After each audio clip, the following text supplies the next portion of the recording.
ಶಿವಮೊಗ್ಗ ಜಿಲ್ಲಾ ಕಾನೂನು ಸೇವಾ ಪ್ರಾಧಿಕಾರದ ಕಾರ್ಯದರ್ಶಿ ದೇವರೇ, ನಮ್ಮ ನ್ಯಾಯಾಲಯದ ಸಿಬ್ಬಂದಿ ವರ್ಗದವರೇ ಹಾಗೂ ಕಾನೂನಿನ ಪ್ರಕಾರ ಸಮಾಜ ಸೇವೆಯನ್ನು ಅನ್ವೇಷಣೆ ಮಾಡ್ತಾ ಇಲ್ಲಿ ನಡೆದಿರ್ತಕ್ಕಂಥ ಎಲ್ಲ ಸಹೋದರ ಸಹೋದರಿಯರೇ, ನನಗೆ ಇವತ್ತೇ ನಿಮ್ಮೆಲ್ಲರಿಗೂ ಸ್ವಲ್ಪ ಕಾಲದಲ್ಲಿ ಅಲ್ಪವಾದ ವಿಚಾರವನ್ನು ವಿನಿಮಯ ಮಾಡಿಕೊಳ್ಳಿಕ್ಕೆ ಸದಾವಕಾಶ ಅಂತ ಅಂದ್ಕೊಂಡಿದ್ದೀನಿ. ಇದು ನಿಮಗೆ ಅನಿಸಿರ್ಬೋದು, ಇಲ್ಲೇನೋ ಹೇಳ್ತಾರೆ ಏನೋ ಕೇಳ್ತಾರೆ, ಅಥವಾ ನಾವೇನು ಕಡಿಮೆ ಅಂತಲ್ಲ, ಎಲ್ಲರಲ್ಲೂ ಒಂದು ಒಳ್ಳೆಯ ವಿದ್ಯೆ ಇದೆ, ಭಾಳ ಸಂತೋಷ. ಅದಕ್ಕೆ ಎಲ್ಲರಿಗೂ ತಿಳುವಳಿಕೆ ಇದೆ, ಎಲ್ಲರೂ ಜ್ಞಾನಿಗಳು, ಅದರಲ್ಲೇನು ಅನುಮಾನ ಇಲ್ಲ. ಆದರೆ ಇಲ್ಲಿ ಕಾನೂನಾತ್ಮಕವಾಗಿ ನಾವೇನೇನು ಅವಶ್ಯಕವಾಗಿ ತಿಳ್ಕೊಂಡು ಬೇರೆ ವಿಚಾರ ನಮ್ಮೆಲ್ಲರಿಗೂ ಸಾಮಾಜಿಕ ವಿಚಾರಗಳು ಗೊತ್ತು, ಆದರೂ ಕೂಡ ಕಾನೂನಿನ ಅಂಶಗಳನ್ನು ನಾವು ಹೇಗೆ ಬೆಳೆಸ್ಕೊಂಡು ಸಮಾಜ ಸೇವೆನ ಮಾಡ್ಕೊಳ್ಬೇಕು ಅನ್ನೋದನ್ನು ಇಂಪಾರ್ಟೆಂಟಾಗಿ ಹೇಳಲಿಕ್ಕೆ ನಾವು ಇಷ್ಟಪಡ್ತೀವಿ. ಅದಕ್ಕೋಸ್ಕರ ಈ ತಮ್ಮೆಲ್ಲರಿಗೂ ಈ ಒಂದು ಸಣ್ಣದ ಶಿಬಿರವನ್ನು ನಾವು ಏರ್ಪಾಡು ಮಾಡಿದ್ದೀವಿ. ಈಗ ಭಾರತ ಸಂವಿಧಾನ 1950ರಲ್ಲಿ ಚಾಲನೆಗೆ ಬಂತು. ಅದಕ್ಕಿಂತ ಮೊದಲು ಇದಕ್ಕೆ ಒಂದು ಸಮಿತಿ ಇತ್ತು. ಈ ಸಮಿತಿ ಏನಕ್ಕೋಸ್ಕರ, ಸಂವಿಧಾನನ ರಚನೆ ಮಾಡಲಿಕ್ಕೋಸ್ಕರ ಒಂದು ಸಮಿತಿ ಇತ್ತು. ಅದರಲ್ಲಿ ಅಂಬೇಡ್ಕರ್ ನೇತೃತ್ವದಲ್ಲಿ ಆ ಸಮಿತಿ ಇತ್ತು. ಆ ಸಮಿತಿಯಲ್ಲಿ ನಮ್ಮ ಶಿವಮೊಗ್ಗದ ಒಬ್ಬ ವಕೀಲರು ಸಹ ಸಮಿತಿಯಲ್ಲಿ ಇದ್ದರು ಅನ್ನೋದಕ್ಕೆ ನಾನು ಹೆಮ್ಮೆ ಪಡ್ತೇನೆ. ಭಾರತೀಯ ಸಂವಿಧಾನ ರಚನೆ ಅದರಲ್ಲಿ ಸಮಿತಿಯ ಸದಸ್ಯತ್ವವನ್ನು ಕೃಷ್ಣಮೂರ್ತಿ ಅಂತ ಹೇಳಿಬಿಟ್ಟು ನಮ್ಮ ನ್ಯಾಯವಾದಿ ಇದ್ದರು, ನಮ್ಮ ಸಂಘದ ನ್ಯಾಯವಾದಿ ಇದ್ದರು ಅಂತ ಹೇಳಿಕ್ಕೆ ನನಗೆ ತುಂಬ ಹೆಮ್ಮೆ ಆಗುತ್ತೆ, ಭಾಳ ಸಂತೋಷ. ಅದೇ ರೀತಿ ಈ ಸಂವಿಧಾನ ರಚನೆ ಯಾವಾಗ ಮಾಡಿದ್ರು, ಈ ರಚನೆ ಆಗ್ಬಿಡ್ತು ಒಂದು ವರ್ಷಕ್ಕಿಂತ ಮೊದಲೇ ಆಗಿತ್ತು. 1946ನೇ ಇಸ್ವಿ ನವೆಂಬರ್ 26ರಲ್ಲಿ ಆಗಿತ್ತು. ಆ ದಿನನ ನಾವು ಸಂವಿಧಾನ ರಚನೆ ಆಚರಣೆ ದಿನ ಅಂತ ಮಾಡ್ತೇವೆ, ವಕೀಲ ದಿನಾಚರಣೆಯಾಗಿ ನಾವು ಆಚರಣೆ ಮಾಡ್ತೇವೆ. ಇದು ರಚನೆಗೆ ಸಂಬಂಧಪಟ್ಟಿದ್ದು. ಇದು ನಮ್ಮ ಹಿರಿಯ ಕಾನೂನು, ಇದು ನಮಗೆ ಭಗವದ್ಗೀತೆ, ಕಾನೂನಿನಾತ್ಮಕ ಭಗವದ್ಗೀತೆಯನ್ನು ನಾವು ಹೇಳ್ತೇವೆ. ಶ್ರೀಕೃಷ್ಣ ಪರಮಾತ್ಮ ನಮಗೆ ಮೊದಲು ನಮ್ಮಲ್ಲಿ ಅಲಿಖಿತವಾದ ಕಾನೂನುಗಳು, ಲಿಖಿತವಲ್ಲದ ಕಾನೂನುಗಳು, ಇದು ನಮ್ಮ ವೇದ ಪುರಾಣಗಳಿಂದಲೂ ಇತ್ತು. ವೇದ ಪುರಾಣಗಳಿಂದಲೂ ನಾವು ಏನಿತ್ತು ನಮಗೆ. ಈಗ ನಾವು ಇಲ್ಲಿ ಜಿಲ್ಲಾ ಪರಿಷತ್ತಲ್ಲಿ ಕೂತಿದ್ದೀವಿ, ಇದು ಆಡಳಿತ ಸಂಸ್ಥೆ, ಜಿಲ್ಲೆಯ ಆಡಳಿತ ಸಂಸ್ಥೆ. ಈ ಥರ ಸಂಸ್ಥೆಗಳು ಆ ವೇದಗಳ ಕಾಲದಲ್ಲೂ ಇತ್ತು ಅಂತ ಅದರಿಂದ. ಆಮೇಲೆ ಈಗ ನಮ್ಮ ಹೆಣ್ಮಕ್ಳೆಲ್ಲ ಹೇಳ್ತಾರೆ, ನಮಗೂ ಪ್ರಾತಿನಿಧ್ಯ ಕೊಡಿ ಅಂತ ಕೇಳ್ತಾರೆ ಆಡಳಿತ ವರ್ಗದಲ್ಲಿ. ಆ ಸತ್ಯನೇ ಆ ಕಾಲದಲ್ಲೂ ಅದು ಪ್ರಚಲಿತವಾಗಿತ್ತು. ಅದರಲ್ಲಿ ಸಮಿತಿ ಅಂತ ಒಂದು ಸಭೆ ಇತ್ತು. ಅದರಲ್ಲಿ 2 ಸಭೆ ಇದೆ, ನಾನು ಓದಿದ್ದೀನಿ. 2 ವೇದಗಳ ಕಾಲದಲ್ಲಿ 2 ಸಭೆ ಇರ್ತಿತ್ತು, ಒಂದು ಸಮಿತಿ ಅಂತ, ಇನ್ನೊಂದೇನೋ ಸತ್ಸಂಗ. ಹಾಗಲ್ಲಿ ಹಾಗೂ ಕೂಡ ನಮ್ಮ ಹೆಣ್ಮಕ್ಳಿಗೆ ಪ್ರಾತಿನಿಧ್ಯ ಇತ್ತು. ಮತ್ತೆ ಬರ್ತಾ ಬರ್ತಾ ಬರ್ತಾ ನಮಗೆ ಪುರಾಣ ಕಾಲದಿಂದ ಹಿಡಿದು ನಮಗೆ ಎಲ್ಲ ನಮ್ಮ ಸ್ಮೃತಿಗಳು, ಪುರಾಣಗಳು, ಗ್ರಂಥಗಳು, ನಮ್ಮದೇ ಆದ ಸಂಸ್ಕೃತಿ ಎಲ್ಲದರ ಮಧ್ಯೆ ನಾವು ಬಾಳ್ತಾ ಇದ್ದೇವೆ. ಹಾಗಾಗಿ ಎಲ್ಲರ ಮಧ್ಯೆ ಇರೋದ್ರಿಂದ ಅದಕ್ಕಿಂತಲೂ ಕೂಡ ನಾವು ಯಾರು ಸೇರ್ಕೊಂಡಿದ್ವಿ ಅಂತಂದರೆ, ಈ ನಮ್ಮಲ್ಲಿ ವಿವಿಧತೆಯಲ್ಲಿ ಏಕತೆ ಅನ್ನೋದನ್ನು ನಾವು ಕಂಡಿದ್ದೀವಿ. ಎಲ್ಲ ಸಂಸ್ಕೃತಿಯನ್ನು ಕಂಡಿದ್ದೀವಿ, ಎಲ್ಲ ಭಾಷೆಯನ್ನು ಕಂಡಿದ್ದೀವಿ, ಎಲ್ಲ ವರ್ಗದ ಜನಗಳನ್ನು ಕಂಡಿದ್ದೀವಿ. ಹಾಗಾಗಿ ನಮ್ಮ ದೇಶದಲ್ಲಿ ಹಲವಾರು 30 ರಾಜ್ಯಗಳಿವೆ, 30 ಭಾಷೆಗಳಿದ್ದಾವೆ. ಹಿಂದಿ ಭಾಷೆ ಮೇನ್ ರಾಷ್ಟ್ರ ಭಾಷೆ. ಹಾಗಾಗಿ ನಮ್ಮಲ್ಲಿ ಎಲ್ಲ ಜಾತಿ, ಎಲ್ಲ ಧರ್ಮ, ಎಲ್ಲ ವರ್ಗದ ಜನಗಳು, ನಾವು ಹೇಳ್ತೇವೆ ಕ್ರಿಶ್ಚಿಯನ್ನು, ಹಿಂದೂ, ಮುಸ್ಲಿಮು, ಪಾರ್ಸಿಗಳು, ಬೌದ್ಧರು ಇವೆಲ್ಲ ಇದ್ದಾರೆ. ನಮಗೆ ಯಾರಿಗೂ ಭೇದ ಭಾವ ಇಲ್ಲ. ಸಂವಿಧಾನದಲ್ಲಿ ಯಾರಿಗೂ ಭೇದವನ್ನು ಮಾಡುವಂತಿಲ್ಲ, ಎಲ್ಲರೂ ಒಂದೇ. all the people of India have got their own right of equality. ಸಮ ಜೀವನ, ಸಮಬಾಳು, ಸಮಪಾಲು ಎಲ್ಲವೂ ಇದೆ. ಅದು ಮುಂದೆ ಹೇಳ್ತೀನಿ, ಈಗ ಫಂಡಮೆಂಟಲ್ ರೈಟಲ್ಲಿದೆ ಸಮ ಜೀವನ, ಸಮಪಾಲು. ಸಮಪಾಲು ಅಂದರೆ ಎಂಪ್ಲಾಯ್ಮೆಂಟಲ್ಲಿ ನೀವು ಯಾವುದೇ ಎಂಪ್ಲಾಯ್ಮೆಂಟ್ ಯಾವುದೇ ಉದ್ಯೋಗ ಮಾಡಿದರೂ ಕೂಡ ಅದರಲ್ಲಿ ನೀವು ನಿಮಗೆ ತಮ್ಮ ಅನಿಸಿಕೆಗೆ ತಕ್ಕಂತೆ, ತಮ್ಮ ಮಾನಸಿಕ ನಡವಳಿಕೆಗೆ ತಕ್ಕಂತೆ, ತಮ್ಮ ದೈಹಿಕ ಸಂಬಂಧಪಟ್ಟಂತೆ ತಕ್ಕಂತೆ ನಾವು ನಮ್ಮ ಉದ್ಯೋಗಗಳನ್ನು ಅನುಸರಿಸ್ಬೋದು ಅನ್ನೋದು ಕೂಡ. ಸಮ ಜೀವನ, ಸಮಪಾಲು, ಸಮ ಡ್ಯೂಟಿ ಎಲ್ಲರೂ ಇದೆ. ಹಾಗೆ ಇಲ್ಲಿ ಸಂವಿಧಾನ ರಚನೆ ಮಾಡಿದ ನಂತರ 1976ರಲ್ಲಿ ನಮಗೆ ಈಗ ನಾವು ಇವೆಲ್ಲ ಇದೆ, ಎಷ್ಟು ಖುಷಿಯಾಗಿದ್ವಿ, ಎಷ್ಟು ಖುಷಿಯಾಗಿರ್ತೀವಿ, ನಮ್ಮದೇ ಆದ ಉಡುಗೆ ಬಗ್ಗೆ ಬಂದಿದ್ವಿ ನೋಡಿ. ಅದು ಇದು ಈ ಗಮನ ನಮ್ಮ ಸರ್ಕಾರಕ್ಕೆ ಬರೋದು ಎಷ್ಟು ವರ್ಷ ಆಯಿತು ಅಂದರೆ 50 ವರ್ಷಗಳಲ್ಲಿ ಸಂವಿಧಾನ 50ನೇ ಇಸ್ವಿ ಬಂದಾಗ ಗಣರಾಜ್ಯ ಆಯಿತು. ಅಲ್ಲಿಂದ 76 ತನಕ 26 ವರ್ಷಗಳ ತನಕ ಭಾರತೀಯ ಪ್ರಜೆ, ನಾವು ಭಾರತೀಯರು ಅಂತ ನಮ್ಮ ಮೊದಲನೇ ಪದನೇ ಸಂವಿಧಾನ ಅಂದರು. ನಾವು ಭಾರತೀಯರು, ನಮ್ಮ ಭಾರತ ಪ್ರಜೆಗಳಿಗೆ ಹಕ್ಕುಗಳು ಮಾತ್ರ ಅರಿವಾಗಿತ್ತು ವಿನಃ ನಮ್ಮ ತಮ್ಮದೇ ಆದ ಕರ್ತವ್ಯ ಇದೆ, ಸಮಾಜಕ್ಕೂ ಇದೆ, ರಾಷ್ಟ್ರಕ್ಕೂ ಇದೆ ಅನ್ನೋದು ನಮಗೆ ಗೊತ್ತಾಗಿದೆ. ಯಾವಾಗ ಅಂದರೆ ಅದು ಆ ಮಟ್ಟಕ್ಕೆ ಕಾನೂನು ತಿದ್ದುಪಡಿ ಆಗೋ ಮಟ್ಟಕ್ಕೆ ಬರಬೇಕು ಅನ್ನೋದಾದರೆ ಯಾರಿಗೂ ಕರ್ತವ್ಯದ ಬಗ್ಗೆ ಯಾರಿಗೂ ಪ್ರಜ್ಞೆನೇ ಇರಲಿಲ್ಲ ಅಂತ ಹೆಚ್ಚಾಗಿ ಇತ್ತು.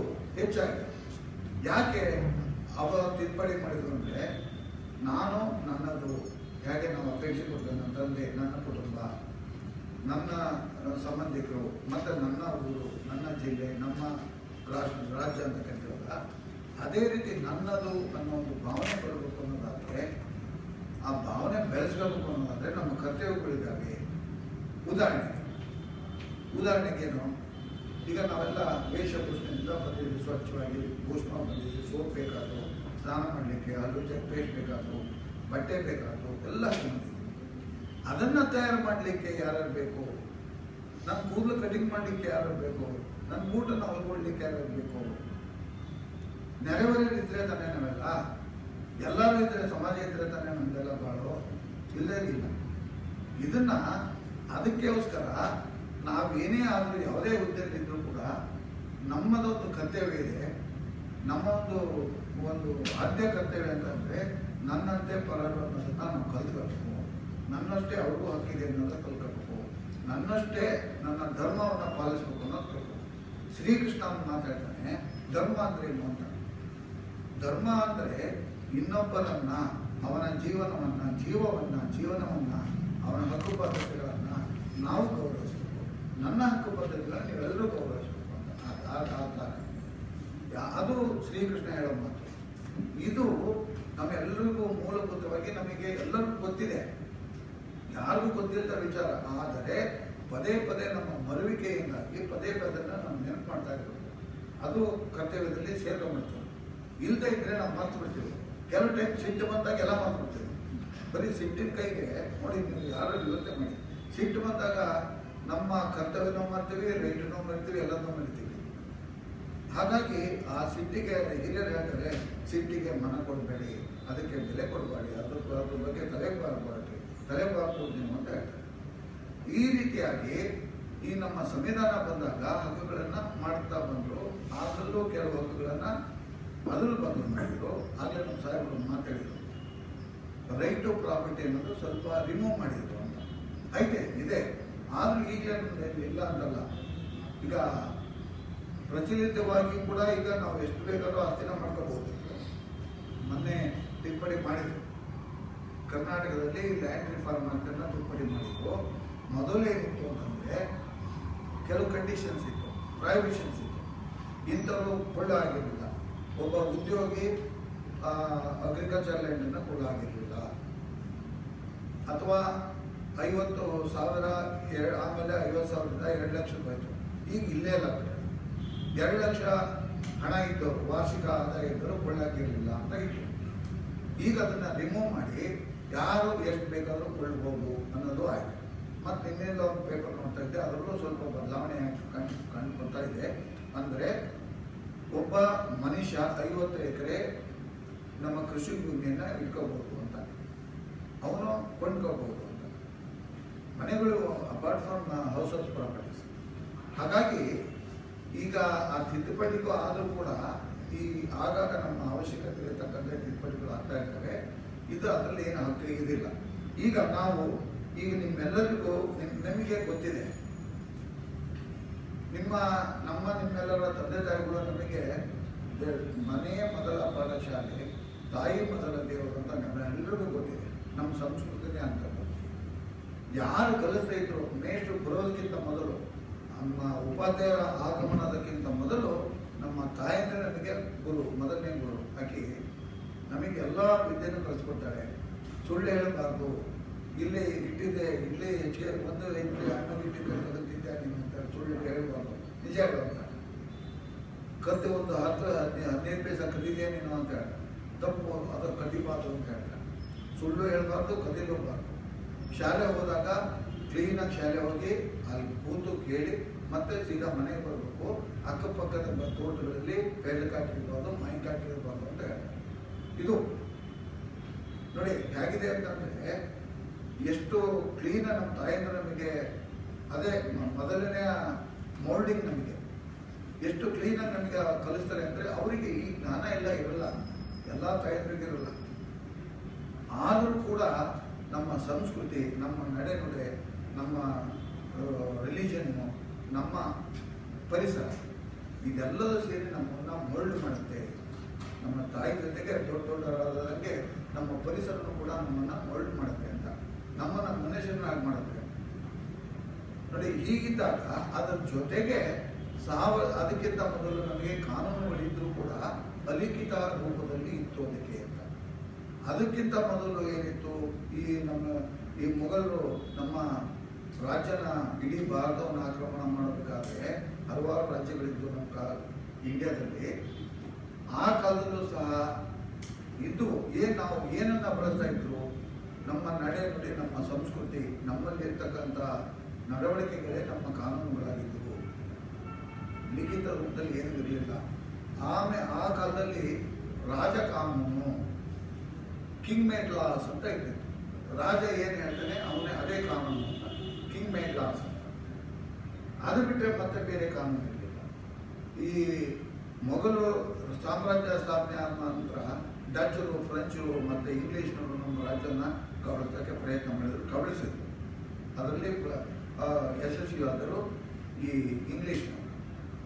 ಕಬಳಿಸಿದ ನಂತರ ಅವರು ನಮ್ಮ ರಾಜ್ಯಭಾರನ, ಎಲ್ಲದ ಇಂಡಿಯಾದ ರಾಜ್ಯಭಾರನ ಅವರೇ ಮಾಡ್ತಾ ಇದ್ರು. ಹೀಗಾಗಿ ಅವರು ಕಾನೂನುಗಳನ್ನು ಯಾವಾಗ ಅವ್ರ ಕಾನೂನು, ಅವ್ರದ್ದೇ ಆದ ಕಾನೂನುಗಳು ನಮ್ಮಲ್ಲಿ ಹೆಚ್ಚಾಗಿ ಇವತ್ತು ಕೂಡ ನಾವು ಅವ್ರದೇ ಕಾನೂನು ಅಂಶ ಜಾಸ್ತಿ ಇದೆ ನಮಗೆ. ಅವ್ರ ಕಾನೂನಿನ ಅಂಶನೇ ಜಾಸ್ತಿ ಇದೆ. ಅದನ್ನು ಮೊದಲು ಮಡ್ರಾಸು ಮತ್ತು ಕಲ್ಕತ್ತಾ ಮತ್ತು ಬಾಂಬೆ, ಈ 3 ಪ್ರದೇಶಗಳಲ್ಲಿ ಅವರು ತಮ್ಮದೇ ಆದ ರಾಜ್ಯ ಸ್ಥಾಪನೆಯನ್ನು ಮಾಡ್ಕೊಂಡ್ರು.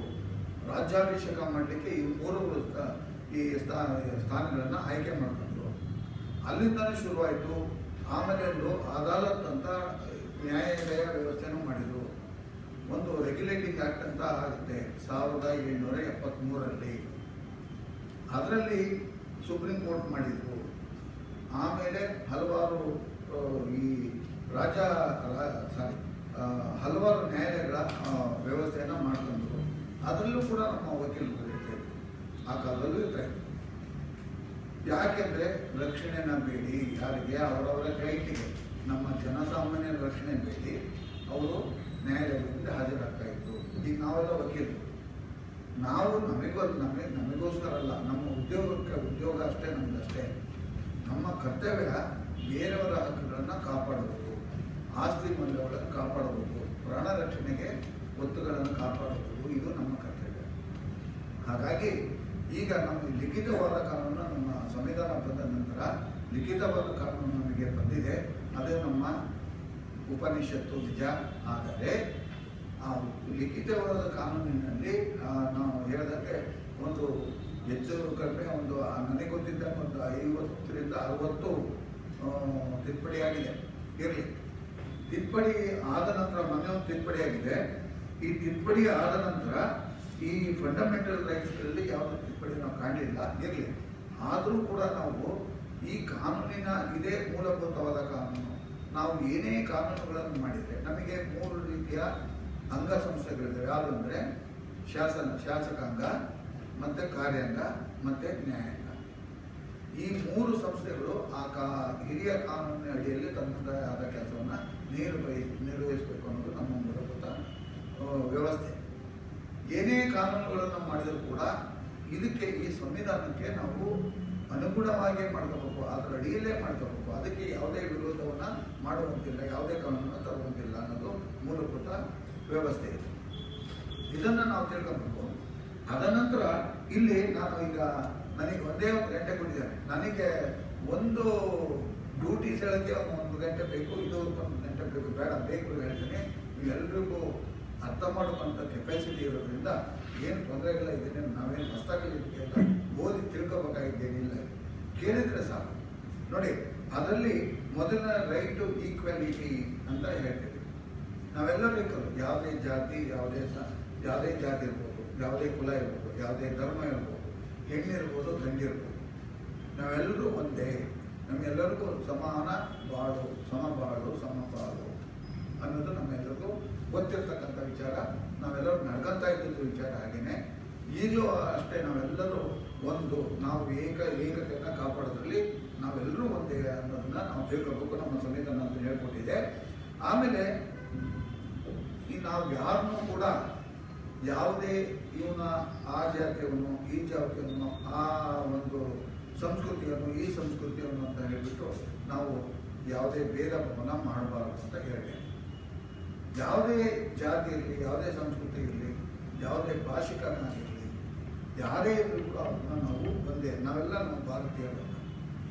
ಅದನ್ನು ಮುಂಗಟ್ಕೊಂಡು ನಾವು ಭೇದ ಮಾಡಬಾರ್ದು ಅನ್ನೋದನ್ನು ಹೇಳುತ್ತೆ. ಮತ್ತು ಪಬ್ಲಿಕ್ ಸರ್ವಿಸಲ್ಲಿ, ಪಬ್ಲಿಕ್ ಸರ್ವಿಸ್ ಅಂತಂದ್ರೆ ನಾವು ಸಾಮಾಜಿಕ ಸೇವೆ ಇದೆ. ಸಾಮಾಜಿಕ ಸೇವೆಯಲ್ಲಿ ನಾವೆಲ್ಲರೂ ಭಾಗಿ, ಒಂದೇ ಥರ ಭಾಗಿ. ಅವನು ಓದಿರ್ಬೋದು, ಓದೇ ಇರ್ಬೋದು, ಎಲ್ಲರೂ ತನ್ನ ಉದ್ಯೋಗಕ್ಕೂ ಅವಕಾಶವನ್ನು ಪಡ್ಕೊತಾನೆ. ಯಾಕೆಂದ್ರೆ ತನ್ನ ದುಡಿಮೆ ಬೇಕು, ಅವನು ಬಾಳ್ಬೇಕು, ಅವನ ಸಂಸಾರ ಸಾಕಬೇಕು. ಅವನು ಏನೇ ಕೆಲಸ ಮಾಡಲಿ ಅದಕ್ಕೆ ಬೆಲೆ ಇದೆ. ನಾ ಆಗಲೇ ಹೇಳಿದೆ, ನಮಗೆ ಒಬ್ಬ ಕ್ಷೌರಿಕ ಬೇಕು, ಒಬ್ಬ ಕೋರ್ಟ್ ಹುಡುಕೊಡಬೇಕು, ನಮ್ಮ ರೈತ ಬೇಕು, ನಮ್ಮ ಕಾರ್ಗುಣ ಬೇಕು, ನಮ್ಮ ದೇಶದ ಆಡಳಿತ ವರ್ಗದಲ್ಲಿರಬೇಕು, ಮತ್ತು ಕಾನೂನು ಮಾಡೋರು ಬೇಕು. ಎಲ್ಲರೂ ಇದ್ದರೆ ಮಾತ್ರ ನಿಮಗೆ ಸಮಪಾಲ ಸಿಗುತ್ತೆ. ಯಾವುದೇ ಸೇವೆ ಇರ್ಬೋದು, ಅವನು ನಿರಂತರವಾಗಿ ಅವನ ಸೇವೆಯನ್ನು ಮಾಡ್ಕೊಂತ ಹೋಗುತ್ತೆ. ಯಾವುದೇ ಆತಂಕ ಇಲ್ಲದೆ ಅವನ ಸೇವೆಯನ್ನು ಮಾಡಲಿಕ್ಕೆ ಅವಕಾಶ ಇದೆ. ಸೇವೆಗಳು ಅದನ್ನು ನಾವು ತಿಳ್ಕೊಳ್ಬೇಕು. ಅದರಲ್ಲಿ ಮತ್ತೆ ಅದರಲ್ಲೂ ಕೂಡ ಭೇದ ಮಾಡೋದಿಲ್ಲ. ಆಮೇಲೆ ನಾವು ಹೇಳ್ತಿಲ್ಲ ಅಸ್ಪೃಶ್ಯರು ಅಂತ. ಇದು ಎಲ್ಲಿಂದ ಹೆಚ್ಚಾಗಿ ಅಂತಂದ್ರೆ, ಈ ಅಸ್ಪೃಶ್ಯರನ್ನ ನಾವು ಎಲ್ಲಿ ಕಾಣ್ತೀವಿ? ಇದೇ ಈ ವೇದ, ಮಹಾಭಾರತ, ಈ ಋಗ್ವೇದ ಕಾಲದಲ್ಲಿ, ವೇದಗಳ ಕಾಲದಲ್ಲಿ ನೀವು ಈ ಅಸ್ಪೃಶ್ಯತೆಯನ್ನು ಹೆಚ್ಚಾಗಿ ಕಾಣ್ತಾ ಇದ್ದೀವಿ. ನಾನು ಓದಿದ್ದೀನಿ, ನಾನು ಪಾಠ ಹೇಳೋದ್ರಲ್ಲ ಕಲಿತೀವಿ. ನಾನು ಈಗ ಹೇಳಿದ ಒಂದು ಸಂಘ ಸಂಸ್ಥೆಗಳ ಬಗ್ಗೆ ಹೇಳ್ತಾ ಇದ್ದಾಗ ತಾಯಿನೂ ಕೂಡ ಒಬ್ಬ ಅಸ್ಪೃಶ್ಯರು ಅನ್ನೋದು ಬಂದ್ಬಿಟ್ಟು. ಯಾಕೆ ಅಂತ ಒಂದು ಪ್ರಶ್ನೆ ನಮಗೆಲ್ಲ ಕಾರಣ. ಅಸ್ಪೃಶ್ಯ ನಾವು ಈಗ ಇತ್ತೀಚಿನ ದಿನಗಳಲ್ಲಿ ಅಸ್ಪೃಶ್ಯ ತೆಗೆದಾಗಿ ನಮ್ಮ ಕಾನ್ಸ್ಟಿಟ್ಯೂಷನ್ ಪ್ರಕಾರ. ಆದರೂ ಕೂಡ ಕೆಲವು ಪದ್ಧತಿಗಳು ಇನ್ನೂ ಕೂಡ ಪ್ರಚಲಿತವಾಗಿ ನಡ್ಕೊತಾ ಹೋಗ್ತದೆ. ಅವರಿಗೆ ಅರಿವಿಲ್ಲದ ಕಾರಣ, ಕಾನೂನಿನ ಅರಿವಿಲ್ಲದ ಕಾರಣ ಅಂತ ಇದ್ದೇವೆ. ಮಾಡೋದಕ್ಕೂ ಅಷ್ಟೇ, ಮಾಡಿಸ್ಕೊಳ್ಳೋದಕ್ಕೂ ಅಷ್ಟೇ. ಮಾಡೋರಿಗೆ ಪಾಪ ಕಾನೂನಿನ ಅರಿವಿಲ್ಲ, ಹೊಟ್ಟೆ ಪಾಡಿಗೋಸ್ಕರ ಏನು ಕೆಲಸ ಮಾಡ್ತಾರೆ, ಅದು ಬೇರೆ ಪ್ರಶ್ನೆ. ಮಾಡಿಸ್ಕೊಳ್ಳೋದು ಅವನಿಗೆ ಕಾನೂನಿನ ಅರಿವಿದ್ರೂ ಕೂಡ ತಪ್ಪನ್ನ ಮಾಡ್ತಾನೆ. ಅದು ಕಾನೂನಿನ ಪ್ರಜ್ಞೆ ಅವನಿಗಿರಲ್ಲ. ಕಾನೂನಿನ ಪ್ರಜ್ಞೆ ಒಂದ್ಸರಿ ಇವನಿಗೆ 25 ವರ್ಷ ಇವನಿಗೆ ಜೈಲು ಶಿಕ್ಷೆ ಅಂತಂದ್ರೆ ಮಾಡಲಿಕ್ಕೆ ಹೋಗಲ್ಲ ಅಂತ. ಅದರ ಅರಿವು ಅವನಿಗಿರಲ್ಲ. ಯಾವುದೋ ಒಂದು ದರ್ಪದಿಂದ ಅದನ್ನ ಕೆಲಸ ಮಾಡ್ಲಿಕ್ಕೆ ಹೋಗ್ತಾನೆ. ಅದನ್ನು ಮಾಡಬಾರ್ದು ನಾವು. ಅನ್ಟಚಬಿಲಿಟಿ, ಅದನ್ನ ಅಸ್ಪೃಶ್ಯತೆಯನ್ನ ನಾವು ನೋಡಬಾರ್ದು. ವೇದಗಳ ಕಾಲದಲ್ಲಿ ಅಸ್ಪೃಶ್ಯತೆ ಇತ್ತು. ಯಾಕೆ ನಮ್ಮ ತಾಯಿನೂ ಅದೇ ಕಾಲದ ನಾವು ಸಣ್ಣ ಮಕ್ಕಳಿದ್ದಾಗ ನಮ್ಮ ಮನೆಯಲ್ಲೆಲ್ಲ, ಎಲ್ಲರ ಮನೆ ಎಲ್ಲರೂ ಒಂದೇ, ಎಲ್ಲರ ಮನೆಯೂ ಒಂದೇ. ಸಣ್ಣ ಮಕ್ಕಳಿಗೆ ತಾಯಿ ಸ್ವಚ್ಛ ಮಾಡ್ತಾಳೆ, ಅದಕ್ಕೆ ಅಸ್ಪೃಶ್ಯಗಳು ಅಂತ ಹೇಳ್ತಾರಲ್ಲ. ಯಾರು ಅಸ್ಪೃಶ್ಯರು? ಯಾರಲ್ಲ ಹೇಳಿ, ಎಲ್ಲರೂ ಅಸ್ಪೃಶ್ಯರೇ. ಆ ಥರ ಮಾಡ್ಕೊಂಡು ಆ ಕಾರಣದಿಂದ ನೀವು ಅದೊಂದು ಹೊಲಸು ಪದವನ್ನು ತೆಗೆದಿ. ಅವನ ದೂರ ಇಡಿ. ಅವನು ಹೊಲೆಯ, ಅವನ ಮಾದಿಗ, ಅವನಂತವನು ಇವನಿಂತನು, ಆ ಜಾತಿ ಈ ಜಾತಿ ಇವೆಲ್ಲ ಮಾಡಕ್ಕೆ ಹೋಗ್ಬೇಡ್ರಿ. ಎಲ್ಲರೂ ಒಂದೇ, ನಾವು ಭಾರತೀಯರು ಅನ್ನೋದನ್ನು ಒಂದು ಕಲಿಗೆ ಅಂತ ಹೇಳ್ಬಿಟ್ಟು ನಮ್ಮ ಸಂವಿಧಾನ ಅವರು ಈ ನಿರೂಪಣೆಯನ್ನ ಮಾಡ್ತು. ಆನಂತರ ಅಬಾಲಿಷನ್ ಆಫ್ ಟೈಟಲ್ಸ್ ಅಂತ ಅಂದ್ರೆ ಏನು ಅಂದರೆ, ಟೈಟಲ್ ಅಂದರೆ ಅಸ್ತಿತ್ವ, ಮಾಲೀಕತ್ವ ಅಂತ ಕರಿತೀವಿ ನಾವು ಕನ್ನಡ ಕಾನೂನಲ್ಲಿ. ಮಾಲೀಕತ್ವ ಅಂತ ಕರಿತೀವಿ. ಅಥವಾ ಒಬ್ಬನಿಗೆ, ಯಾವನೋ ಒಬ್ಬನಿಗೆ ಅಥವಾ ಯಾವುದೋ ಒಬ್ಬರಿಗೆ, ಯಾವನೋ ಒಬ್ಬ ಫಾರಿನರ್ ಬಂದು ಇಲ್ಲಿರ್ತಾನೆ, ಅವನಿಗೆ ಫಾರಿನ್ನಿಂದನೇ ಒಂದು ಟೈಟಲನ್ನು ಕೊಡ್ಬೋದು. ಆದರೆ ನಮ್ಮ ದೇಶದಲ್ಲಿ ನಮ್ಮ ಪೌರತ್ವವನ್ನು ಹೊಂದಿದಾಗ ಅವನಿಗೆ ಆ ಹುದ್ದೆಯ ಆ ಟೈಟಲಿನ ಅವಶ್ಯಕತೆ ಅವನಿಗಿರಲ್ಲ. ನಮಗಾದರೂ ಅಷ್ಟೇ, ನಾವಾದರೂ ಬೇರೆಯವರ ಟೈಟಲ್ನ ಗಳಿಸ್ಕೊಳ್ಳೋದು ಬೇಡ. ನಾವಾಗೇ ಇರೋಣ, ನಾವು ಭಾರತೀಯರಾಗಿ ಇರೋಣ. ನಮಗೆ ಯಾವುದೋ ಬೇರೆಯವರು ಕೊಟ್ಟಂಥ ಮಾಲೀಕತ್ವ ನಮಗೆ ಬೇಡ, ನಾವೆಲ್ಲರೂ ಒಂದೇ ಅನ್ನೋದನ್ನ ಹೇಳಿದ್ದಾರೆ. ಮತ್ತೆ ಫ್ರೀಡಮ್ ಆಫ್ ಸ್ಪೀಚ್ ನೋಡಿ, ಫ್ರೀಡಮ್ ಆಫ್ ಸ್ಪೀಚ್ ಅಂದರೆ ನಮಗೆ ಮಾತಿನ ಹಕ್ಕು. ನಾವು ನಮ್ಮ ಎಕ್ಸ್ಪ್ರೆಷನ್ ಇದೆ, ನಮ್ಮ ಮಾನಸಿಕ ವ್ಯಥೆಯನ್ನು ಹೇಳ್ಕೊಳ್ಳಿಕ್ಕೆ, ಮಾನಸಿಕ ಮೌಲ್ಯಗಳನ್ನು ಹೇಳ್ಕೊಳ್ಳಿಕ್ಕೆ ಅವಕಾಶ ಇದೆ. ಮತ್ತೆ ನಮಗೆ ಮಾತಾಡೋ ಹಕ್ಕಿದೆ. ಮಾತಾಡೋ ಹಕ್ಕಿದೆ ಅಂದರೆ ಕಾನೂನಿನ ಅವಧಿಯಲ್ಲಿ, ಆ ಪರಿಮಿತಿಯಲ್ಲಿ ಮಾತ್ರ ನಾವು ಮಾತಾಡಬಹುದು ವಿನಃ ಕಾನೂನನ್ನು ಹೊರತುಪಡಿಸಿ ನಾವು ಮಾತಾಡೋಂಗಿಲ್ಲ. ಆ ಎಲ್ಲೆಯನ್ನು ಮೀರಿ ದಾಟಿ ನಾವು ಮಾತಾಡೋಂಗಿಲ್ಲ. ಫ್ರೀಡಮ್ ಆಫ್ ಸ್ಪೀಚಲ್ಲಿ ನಾವು ಬೇಕಾದಷ್ಟು ಮಾತಾಡ್ತೀನಿ, ನನಗೆ ಹಕ್ಕು ಕೊಟ್ಟಿದೆ ಕಾನೂನು, ನಮಗೆ ಸಂವಿಧಾನ ಹಕ್ಕು ಕೊಟ್ಟಿದೆ ಅಂತಂದರೆ ಅದಲ್ಲ. ಕಾನೂನಾತ್ಮಕವಾಗಿ ಮಾತಾಡಿ, ಕಾನೂನನ್ನು ಬಿಟ್ಟು ಮಾತಾಡಿದರೆ, ಅದನ್ನು ಹೊರತು ಮಾತಾಡಿದರೆ ಅಲ್ಲಿಗೆ ಮತ್ತೊಂದು ಕಾನೂನು ಡಿಫಾಮೇಷನ್ ಅಂತ ಒಂದು, ನಿಮಗೆ ಅವಮಾನಕರವಾದ ಒಂದು ನೀವು ದಂಡ ತೆಗೆದುಬೇಕಾಗುತ್ತೆ, ಇನ್ನೊಂದು ಮಾಡಬೇಕಾಗುತ್ತೆ, ಇನ್ನೊಂದು ಮಾಡಬೇಕು, ಅದು ಮಾಡಬಾರ್ದು ಅದು. ಆಮೇಲೆ ನೋಡಿ, ಅಲ್ಲಿ ಹೇಳ್ತಾರೆ, ಈಗ ನಾವು ಸಭೆ ಸೇರ್ಬೋದು, ನಮ್ಮ ಬೇಡಿಕೆಗಳನ್ನು ಸರ್ಕಾರದ ಮುಂದೆ ಇಡ್ಬೋದು, ಅಧಿಕಾರಿಗಳ ಮುಂದೆ ಇಡ್ಬೋದು. ನಮ್ಮ ಬೇಡಿಕೆನ ಯಾರು ನಮ್ಮ ಬೇಡಿಕೆಗಳನ್ನು ಪರಿಹರಿಸ್ತಾರೋ ಅವರಿಗೆ ನಮಗೆ ನಮ್ಮ ಅದಕ್ಕೆ ಪರಿಹಾರ ಕೊಡ್ತಾರೋ ಅಂತ ಮುಂದೆ ನಾವು ನಿಂತ್ಕೊಂಡು ಕೇಳ್ಬೋದು. ಆದರೆ ಆ ಬಗಲ ದೊಣ್ಣೆ ಹಿಡ್ಕೊಂಡು ಹೋಗಿಲ್ಲ. ಅದು ಆರ್ಮ್ಸ್ ವಿತೌಟ್ ಆರ್ಮ್ಸ್ ಅಂತ ಮಾತಾಡಿ. ಅಲ್ಲಿ ಮಾತಾಡುವಾಗ ಯಾವುದೇ ಮಾರ್ಗಾಸ್ತ್ರ ಹಿಡ್ಕೊಂಡು ಮಾತಾಡ್ಕೊಡ್ತೀವಿ ಅಂತ. ಅದರ ಅರ್ಥ ಜಗಳ ಮಾಡಬೇಡ್ರಿ, ಹೊಡೆದಾಡ್ಬೇಡ್ರಿ ಅಂತ ಅಷ್ಟೇ, ಮತ್ತೆ ಏನಿಲ್ಲ. ಫ್ರೀಡಮ್ ಆಫ್ ಸ್ಪೀಚ್ ಇರುತ್ತೆ. ಅದು ನೀವು ಪ್ರೊಸೆಷನ್ ಮಾಡ್ತೀರಿ, ಸೌಮ್ಯಾಗಿರ್ರಿ, ಸೌಜನ್ಯನ ಕಾಪಾಡ್ಕೊಳ್ಳಿ, ಸೌಮ್ಯಾಗಿರ್ರಿ. ನೀವು ನಿಮ್ಮ ಬೇಡಿಕೆನ ಕೂಗ್ಕೊಳ್ಳಿ. ಅದು ಬಿಟ್ಟು ಹೊಲಸು ಮಾತಾಡಬಾರ್ದು, ಅವಮಾನಕರವಾದ ಮಾತುಗಳನ್ನು ಆಡಬಾರ್ದು ಅನ್ನೋದನ್ನ ಅದನ್ನು ನಮಗೆ ಆ ಕಲ್ಪನೆ ಮಾಡಿಕೊಟ್ಟಿದೆ. ಮತ್ತು ಅಲ್ಲಿಂದ ಈ ಅಫೆನ್ಸಲ್ಲಿ ಕನ್ವಿಕ್ಷನ್ಸ್ ಆಫ್ ಅಫೆನ್ಸ್ ಅಂತ ನಾವು ಹೇಳಿದಾಗ, ಯಾವುದೇ ಒಬ್ಬ ವ್ಯಕ್ತಿ, ಯಾವುದೇ ಪ್ರಜೆ ಇರ್ಬೋದು, ಹೆಣ್ಣಿರ್ಬೋದು, ಗಂಡಿರ್ಬೋದು, ಅವರಿಗೆ ಹಕ್ಕಿದೆ. ಏನು ಹಕ್ಕಿದೆ? ಅವ್ನು ತಪ್ಪು ಮಾಡಿದಾಗ ನ್ಯಾಯಾಲಯಕ್ಕೆ ಏನು ಹಕ್ಕಿದೆ? ಅವನಿಗೆ ಶಿಕ್ಷೆ ಕೊಡುವ ಹಕ್ಕಿದೆ ನ್ಯಾಯಾಲಯಕ್ಕೆ. ಇಂಥ ಕಳ್ಳತನಕ್ಕೆ 1-3 ವರ್ಷ 2 ವರ್ಷ ಶಿಕ್ಷೆ ಕೊಡುವ ಹಕ್ಕಿದೆ. ಅದೇ ರೀತಿ ಇನ್ನೊಂದು ಅಫೆನ್ಸಿಗೆ 4 ವರ್ಷ 5 ವರ್ಷ ಕೊಡುವ ಹಕ್ಕಿದೆ. ಅಥವಾ ಕೊಲೆಗಾರರಿಗೆ ಒಂದು ನಿರಂತರ ಅವರು ಜೈಲಲ್ಲೇ ವಾಸ ಮಾಡುವಂಥ ಹಕ್ಕನ್ನ ನ್ಯಾಯಾಲಯಕ್ಕೆ ಒದಗಿಸಿದೆ ಕಾನ್ಸ್ಟಿಟ್ಯೂಷನ್. ಹಾಗಿದ್ದಾಗ ಎಷ್ಟು ಮಾಡಬೇಕು? ನ್ಯಾಯಾಲಯ ಆದರೂ ಕೂಡ ನ್ಯಾಯಾಲಯಕ್ಕೂ ದಿಗ್ಬಂಧನ ಇದೆ ಕಾನೂನಿನಲ್ಲಿ. ಏನು ದಿಗ್ಬಂಧನ? ಒಬ್ಬನ್ನ ಯಾವುದೇ ಅಪರಾಧಿ ಅಂತ ಒಂದ್ಸರಿ ವಿಚಾರಣೆ ಮಾಡಿದಾಗ, ಒಂದ್ಸರಿ ಅವನನ್ನ ಜೈಲಿಗೆ ಹಾಕಿದಾಗ ಮತ್ತೊಮ್ಮೆ ಅವನಿಗೆ ಅದೇ ಶಿಕ್ಷೆ, ಅದೇ ಅಪರಾಧಕ್ಕೋಸ್ಕರ 2ನೇ ಸರಿ ಅವನಿಗೆ ಶಿಕ್ಷೆ ವಿಧಿಸಾಗಿಲ್ಲ ನ್ಯಾಯಾಲಯ. ಅದೇ ಅಪರಾಧಕ್ಕೆ ಮತ್ತೊಮ್ಮೆ ಅವನನ್ನ ಜೈಲಿಗೆ ಹಾಕೋದಿಲ್ಲ ಅನ್ನೋದು ಅದು ಕನ್ವಿಕ್ಷನ್, ಎಗನೆಸ್ಟ್ ಕನ್ವಿಕ್ಷನ್. ನಮಗೆ ಆ ಹಕ್ಕು ಪ್ರತಿಯೊಬ್ಬರಿಗಿದೆ. ಈಗ ಸಹಜವಾಗಿ ಯಾರೋ ಗೊತ್ತಿಲ್ಲದೋ ಮಾಡಿಬಿಡ್ತಾರೆ, ತಪ್ಪು ಮಾಡಿಬಿಡ್ತಾರೆ. ಮಕ್ಕಳುಗಳು ಏನೋ ಒಂದು ಬೆಲೆಕ್ಕಾಗಿದ್ದಾವೆ, ಏನೋ ಎಣ್ಣೆ ಕರ್ಕೊಂಡು ತೋಟಿಲ್ಲ, ಏನೋ ಮಾಡಿಬಿಡ್ತಾರೆ, ಗೊತ್ತಾಗಲ್ಲ. ಆದರೂ ತಂದೆ ತಾಯಿ ಹೇಳಿದ ಮಾತನ್ನು ಮೀರಿ ಹೋಗ್ತಾರೆ. ಅವ್ರಿಗೆ ಕಾನೂನಿನ ಅರಿವಿಲ್ಲ. ಅದಕ್ಕೋಸ್ಕರ ಅವ್ರಿಗೂ ಅವರ ಒಂದು ವಿಚಾರಣೆ ಮಾಡಲಿಕ್ಕೆ ಒಂದು ಜುವೆನೈಲ್ ಕೋರ್ಟ್ ಅಂತ ಇದೆ, ಅದು ಕೂಡ ಇದೆ. ಅಲ್ಲೂ ಕೂಡ ಅವರಿಗೆ ತಿಳಿ ಹೇಳ್ತಾರೆ, ಶಿಕ್ಷೆ ವಿಸಲ್ಲ ತಿಳಿಯಲಿ ಅವ್ರನ್ನ ಸ್ವಲ್ಪ ದಿವಸ ಓಡಾಡಿಸಿ ಮನೆ ಕಳಿಸ್ತಾರೆ.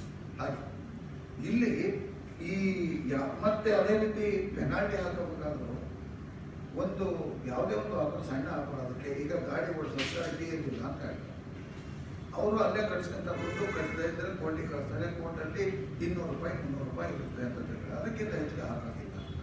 ಅದು ಈ ಥರ ನ್ಯಾಯಾಲಯಕ್ಕೂ ಬೇಕು ನನ್ನ ದಿಗ್ಬಂಧನ ಇದೆ. ಮತ್ತೆ ಪರ್ಸನಲ್ ಲಿಬರ್ಟಿ, ನಾನು ಎಲ್ಲಿ ಬೇಕಾದ್ರೆ ಕೊಡ್ತೀನಪ್ಪ ಅಂತ ಹೋಗಿ ಚೀಫ್ ಮಿನಿಸ್ಟರ್ ಹೋಗೋದಲ್ಲ, ಅಥವಾ ನಾವು ಜಿಲ್ಲಾ ನ್ಯಾಯಾಧೀಶರು ಇದರಲ್ಲಿ ನನಗೆಲ್ಲ ಹಕ್ಕಿದೆ, ನನಗೆ ಪರ್ಸನಲ್ ಲಿಬರ್ಟಿ ಇದೆ ಅಂತ ಹೇಳ್ಬಿಟ್ಟು ಜಿಲ್ಲಾ ನ್ಯಾಯಾಧೀಶರ ಚೇರಲ್ಲಿ ನಾವು ಹೋಗೋದಲ್ಲ. ಅವ್ರ ಕರ್ತವ್ಯಕ್ಕೋಸ್ಕರ ಅವರು ಚೇರು ನಿಗದಿಯಾಗಿರುತ್ತೆ. ನನ್ನ ಕರ್ತವ್ಯಕ್ಕೋಸ್ಕರ ನನಗೆ ಒಂದು ಚೇರ್ ಇರುತ್ತೆ. ಎಲ್ಲರಿಗೂ ಅಷ್ಟೇ, ಎಲ್ಲರ ಕರ್ತವ್ಯಕ್ಕೋಸ್ಕರ ಇರುತ್ತೆ. ನಾವು ನಿಮ್ಮ ಮನೆಗೆ ಬಂದಾಗ, ನಿಮ್ಮ ಆಫೀಸಿಗೆ ಬಂದಾಗ ನಾವು ನಿಮಗೆ ಗೌರವ ಕೊಟ್ಟು ನೀವು ಹೇಳಿದಾಗ ನಾವು ಯಾವ ತೋರಿಸಿದ ಜಾಗದೆಲ್ಲ ಹೋಗಬೇಕು. ಅದು ಪರ್ಸನಲ್ ಲಿಬರ್ಟಿ. ಆದರೆ ಅದು ಬಿಟ್ಟು ನೀವು ನಿಮ್ಮ ಮನೆಗೆ ಬಂದು ನಿಮ್ಮ ಚೇರ್ ಕುತ್ಕೊಂಡು ನಾಳೆ ಕೂತ್ಕೊಂಡು ಹೇಳೆಯ ಮೇಲೆ ಏನು ಹೇಳಪ್ಪ ನಿಂದು ಅಂತ ಅಂದ್ಬಿಟ್ರೆ ಇದು ಜ್ಞಾನಲ್ಲ, ಧರ್ಮನೂ ಅಲ್ಲ. ಇದು ಹೆಚ್ಚಾಗಿ ಧರ್ಮದ ಒಂದು ದೃಷ್ಟಿ ಈ ಕಾನೂನಿನಲ್ಲಿ ಅಳವಡಿಕೆ ನಮ್ಮ ದೇಶ. ಎಲ್ಲ ಧರ್ಮದ ದೃಷ್ಟಿನೇ ಇರೋದು, ಮತ್ತು ಅದು ಬಿಟ್ಟು ಏನಿಲ್ಲ, ಯಾವುದು ತಪ್ಪೇನಿಲ್ಲ ಇರೋರಿಗೆ. ಆ ಕಡೆ ಆ ನಂತರ ಪರ್ಸನಲ್ ಲಿಬರ್ಟಿ ಅಂತಂದರೆ ಮತ್ತೆ ನೀವೇನು ಮಾಡ್ಬೋದು, ನಿಮಗೆ ಯಾವುದೇ ಉದ್ಯೋಗ ಮಾಡಬಹುದು, ಏನೇ ಮಾಡ್ಬೋದು, ಬಟ್ಟೆ ಹೊಲಿಬೋದು, ಆಮೇಲೆ ಕಾರ್ಖಾನೆಗಳಲ್ಲಿ ಕೆಲಸ ಮಾಡ್ಕೊಳ್ಬೋದು, ವ್ಯವಸಾಯ ಮಾಡ್ಬೋದು, ಈ ಬಿಲ್ಡಿಂಗ್ ಕೆಲಸ ಮಾಡ್ಬೋದು, ಕಾಂಟ್ರಾಕ್ಟರ್ ಆಗ್ಬೋದು, ಲೇಬರ್ ಆಗ್ಬೋದು, ಏನೇ ಆಗ್ಬೋದು, ಅಧಿಕಾರಿಗಳಾಗ್ಬೋದು, ತಪ್ಪೇನಿಲ್ಲ. ಅದು ನಿಮ್ಮ ಒಂದು ಶೈಕ್ಷಣಿಕ ಮತ್ತು ಈ ನಿಮ್ಮ ಈ ಶೈಕ್ಷಣಿಕ ಬಲಕ್ಕೆ ತಕ್ಕಂಗೆ ನಿಮಗೆ ಉದ್ಯೋಗ ಸಿಗುತ್ತೆ, ಅದನ್ನು ಮಾಡ್ಕೋಬೋದು. ಆಮೇಲೆ right to reason for arrest. ನೋಡಿ, ಈಗ ಅರೆಸ್ಟ್ ಈಗ ಇದು ಭಾಳ ಜನ ಮುಖ್ಯವಾಗಿ ಬೇಕು, ನಿಮಗೂ ಬೇಕಿಲ್ಲ. ಅಲ್ಲೆಲ್ಲ ಹೋಗ್ತೀರಿ, ನೀವು ಹಳ್ಳಿಗಳಿಗೆ ಹೋಗ್ತೀರಿ, ನಮ್ಮ ಕಾನೂನಿಗೆ ಸಂಬಂಧಪಟ್ಟಾಗೆ ನಾವು ನೀವೆಲ್ಲ ಹೋಗ್ತೀವಿ, ಎಲ್ಲ ಮಾಡ್ತಾ ಇರ್ತೀವಿ. ಅಲ್ಲಿ ಯಾರೊಬ್ಬ ಪೊಲೀಸರು ಬಂದು ಬೇರೆ ಯಾರೊಬ್ಬ ಮನೆಗೆ ಅರೆಸ್ಟ್ ಮಾಡ್ತೀನಿ ಅಂತ ಕೇಳ್ತೀವಿ. ಆವಾಗ ನೀವು ಅವ್ರ ಸಹಾಯಕ್ಕೆ ಹೋಗ್ಬೋದು, ತಪ್ಪೇನಿಲ್ಲ. ಸಹಾಯಕ್ಕೆ ಹೋಗಿ ಏನು ಕೇಳ್ಬೋದು, ಹೌದು ಸರ್ ನೀವು ಅವ್ರನ್ನ ಅರೆಸ್ಟ್ ಮಾಡ್ತೀವಿ ಅಂತೇಳಿ ಏನು ಅಪರಾಧ ಮಾಡಿದಾನ ಅದನ್ನು ಫಸ್ಟ್ ಹೇಳಿ ಸರ್ ನನಗೆ ಅಂತ ನೀವು ಕೇಳ್ಬೋದು, ತಪ್ಪಿಲ್ಲ. ಅದು ಕಾನೂನಿನಡಿಯಲ್ಲೇ ಇದೆ, ನಿಮ್ಮ ಸಂವಿಧಾನದಲ್ಲೇ ಇದೆ. ಅವನು ಆ ಅಧಿಕಾರಿ, ಪೊಲೀಸ್ ಅಧಿಕಾರಿ ಯಾರನ್ನೇ ಅರೆಸ್ಟ್ ಮಾಡೋದಕ್ಕಿಂತ ಮೊದಲು ಅವ ನೀನು ಇಂಥ ತಪ್ಪನ್ನೇ ಎಸಗಿದೆಯಾ, ಇಂಥ ಅಪರಾಧ ಮಾಡಿದೆಯಾ, ಇದು ಕಾನೂನುಬದ್ಧವಾಗಿಲ್ಲ, ಕಾನೂನಿನ ವಿರೋಧವಾದ ಕೆಲಸವನ್ನು ಮಾಡಿದೆಯಾ, ಅದಕ್ಕೋಸ್ಕರ ನಿಮ್ಮನ್ನು ಅರೆಸ್ಟ್ ಮಾಡಿ ವಿಚಾರಣೆ ನಡೆಸ್ತೀವಿ ಅಂತ ಹೇಳ್ತಾರೆ. ಆವಾಗ ನೀವು ಅದನ್ನು ಗೊತ್ತಿಲ್ಲದೆ ಇರ್ತಕ್ಕಂಥ ಜನಗಳಿಗೆ ಅವ್ರು ಅದೇ ದೊಡ್ಡ ಘೋರ ಏನೋ ಮಾಡಿಬಿಟ್ಟಿದ್ದಾರೆ. ಯಾರೋ ಹುಡುಗ, ನಿಮ್ಮ ಮನೆ ಹುಡುಗ, ಸಣ್ಣ ಹುಡುಗ ಹೋಗಿ ಗಾಡಿ ತಗೊಂಡೋಗಿ ಎಲ್ಲ ಅಚೀವ್ಮೆಂಟ್ ಮಾಡ್ಬೋದು, ನಿಮ್ಮ ಹೆಸರು ಕಾಣ್ತದೆ, ಎಲ್ಲಿ RTO ಆಫೀಸಲ್ಲಿ ನಿಮ್ಮ ಹೆಸರು ಕಾಣುತ್ತೆ. ಆವಾಗ ನಿಮ್ಮ ಮನೆಗೆ ಬರೋದು, ನಿಮ್ಮ ಮನೆಗೆ ಬಂದು ವಿಚಾರಣೆ ಮಾಡಿದಾಗ ನಿಮಗೆ ದಬ್ಬಾಳಿಕೆ ಮಾಡ್ತಾರೆ, ಏನೋ ಹೇಳ್ತಾರೆ. ಪೊಲೀಸರು ಅವ್ರ ಭಾಷೆನೇ ಬೇರೆ, ಅವ್ರ ನಡವಳಿಕೆನೇ ಬೇರೆ ಅಂತ ಹೇಳ್ತಾರೆ. ಆವಾಗ ಅವ್ರಿಗೆ ಮನೆಗೆ ಹೆಣ್ಮಕ್ಳಿಗೆ ಅದಕ್ಕೆ ಆಗುತ್ತೆ, ನಿಮಗೇನಾಗುತ್ತೆ, ಬೆಳೆಯರಂತ ನಾನೇನು ಅಪರಾಧ ಮಾಡಿದ್ದೀನಿ, ಯಾರೋ ಅರ್ಥ ಜಗಳ ಮಾಡೋದಲ್ಲ, ಅವ್ನು ಕಂಡಾಗ ನಿಮಗೆ ಸಿಟ್ಟು ಬರುತ್ತೆ, ಅದು ಬೇರೆ. ನಾನು ಏನು ಅಪರಾಧ ಮಾಡಿದ್ರೆ ಅದು ಹೇಳಿ ಫಸ್ಟ್. ಆವಾಗ ಅವ್ನು ಹೇಳ್ತಾನೆ, ಇಂಥ ಕಡೆ ಅಕ್ಲೇಟ್ ಮಾಡಿ ಬಂದಿದ್ದೀನಿ ಅಂತ. ಆವಾಗ ನಿಮಗೆ ಹೋಗುತ್ತೆ, ನಮ್ಮ ಮಗು ಎಲ್ಲ ಹೋಗಿ ಆಕ್ಸಿಡೆಂಟ್ ಬಂದು ಸುಮ್ಮನೆ ಗಾಡಿ ಗೊತ್ತಿಲ್ಲ ಕಣ್ಣಲ್ಲಿ ಚೆನ್ನುತ್ತೆ, ನಿಮಗೆ ಅರಿವಾಗುತ್ತೆ. ಅಥವಾ ನಿಮ್ಮ ಮನೇಲಿ ಗೊತ್ತಿರುತ್ತೆ. ಈ ಥರಗಳಲ್ಲಿ ಏನು ಈ ಅರೆಸ್ಟ್ ಆದ ತಕ್ಷಣ ನೀವು ಇದು ಇಂಪಾರ್ಟೆಂಟ್ ಗೊತ್ತಾಗುತ್ತೆ ನಿಮಗೆ. ಹಳ್ಳಿಗಳಿಗೆ ನೀವೆಲ್ಲರೂ ಹೋಗ್ತೀರಿ, ನಾವು ಹೋಗ್ತೀವಿ.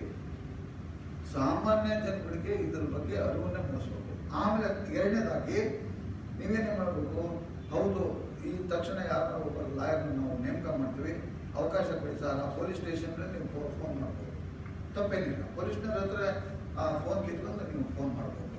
ಕಿತ್ಕೊಳ್ಳೋದು ಅಂದರೆ ಅವ್ರಿಗೆ ಪರ್ಮಿಷನ್ ತಗೋದೇ ಮಾಡ್ಬೋದು. ಆಮೇಲೆ ಮತ್ತೇನು ಹೇಳ್ತಾರೆ, ಈ ಯಾವ ಅಫೆನ್ಸಿಗೆ ಯಾವ ಕಾನೂನಿಗೆ ಏನೈತೆ ಅಂತ ನೀವು ಸಹಾಯ ತಗೊಂಡು, ವಕೀಲ ಸಹಾಯ ತಗೊಂಡು ನಿಮ್ಮ ನ್ಯಾಯಾಲಯ ಮುಂದೆ ನೀವು ನ್ಯಾಯವನ್ನು ಬೇಡಬಹುದು ಅನ್ನೋದು ಇದರಲ್ಲಿ ಅಡಕವಾಗಿದೆ. ಆಮೇಲೆ ಮತ್ತೆ ಆ ಪೊಲೀಸ್ನವರು 24 ಗಂಟೆ ಒಳಗೆ ಆ ಅಪರಾಧಿನ ಅವರು ಪೊಲೀಸ್ ಸ್ಟೇಷನ್ ಇಟ್ಕೊಳ್ಳೋಂಗಿಲ್ಲ, ಅದನ್ನು ಅವರು ಹೊರಗೆ ಕಳಿಸಲೇಬೇಕು, ನ್ಯಾಯಾಲಯಕ್ಕೆ ಮ್ಯಾಜಿಸ್ಟ್ರೇಟ್ ಮುಂದೆ ಅವ್ರನ್ನ ಹಾಜರು ಮಾಡಬೇಕು. ಇಲ್ಲಿ ಜಡ್ಜು ಮತ್ತು ಮ್ಯಾಜಿಸ್ಟ್ರೇಟ್ ಅಂತ ಇಬ್ಬರು ಇರ್ತಾರೆ, ಇಬ್ಬರು ಜಡ್ಜಸ್ಸೇ.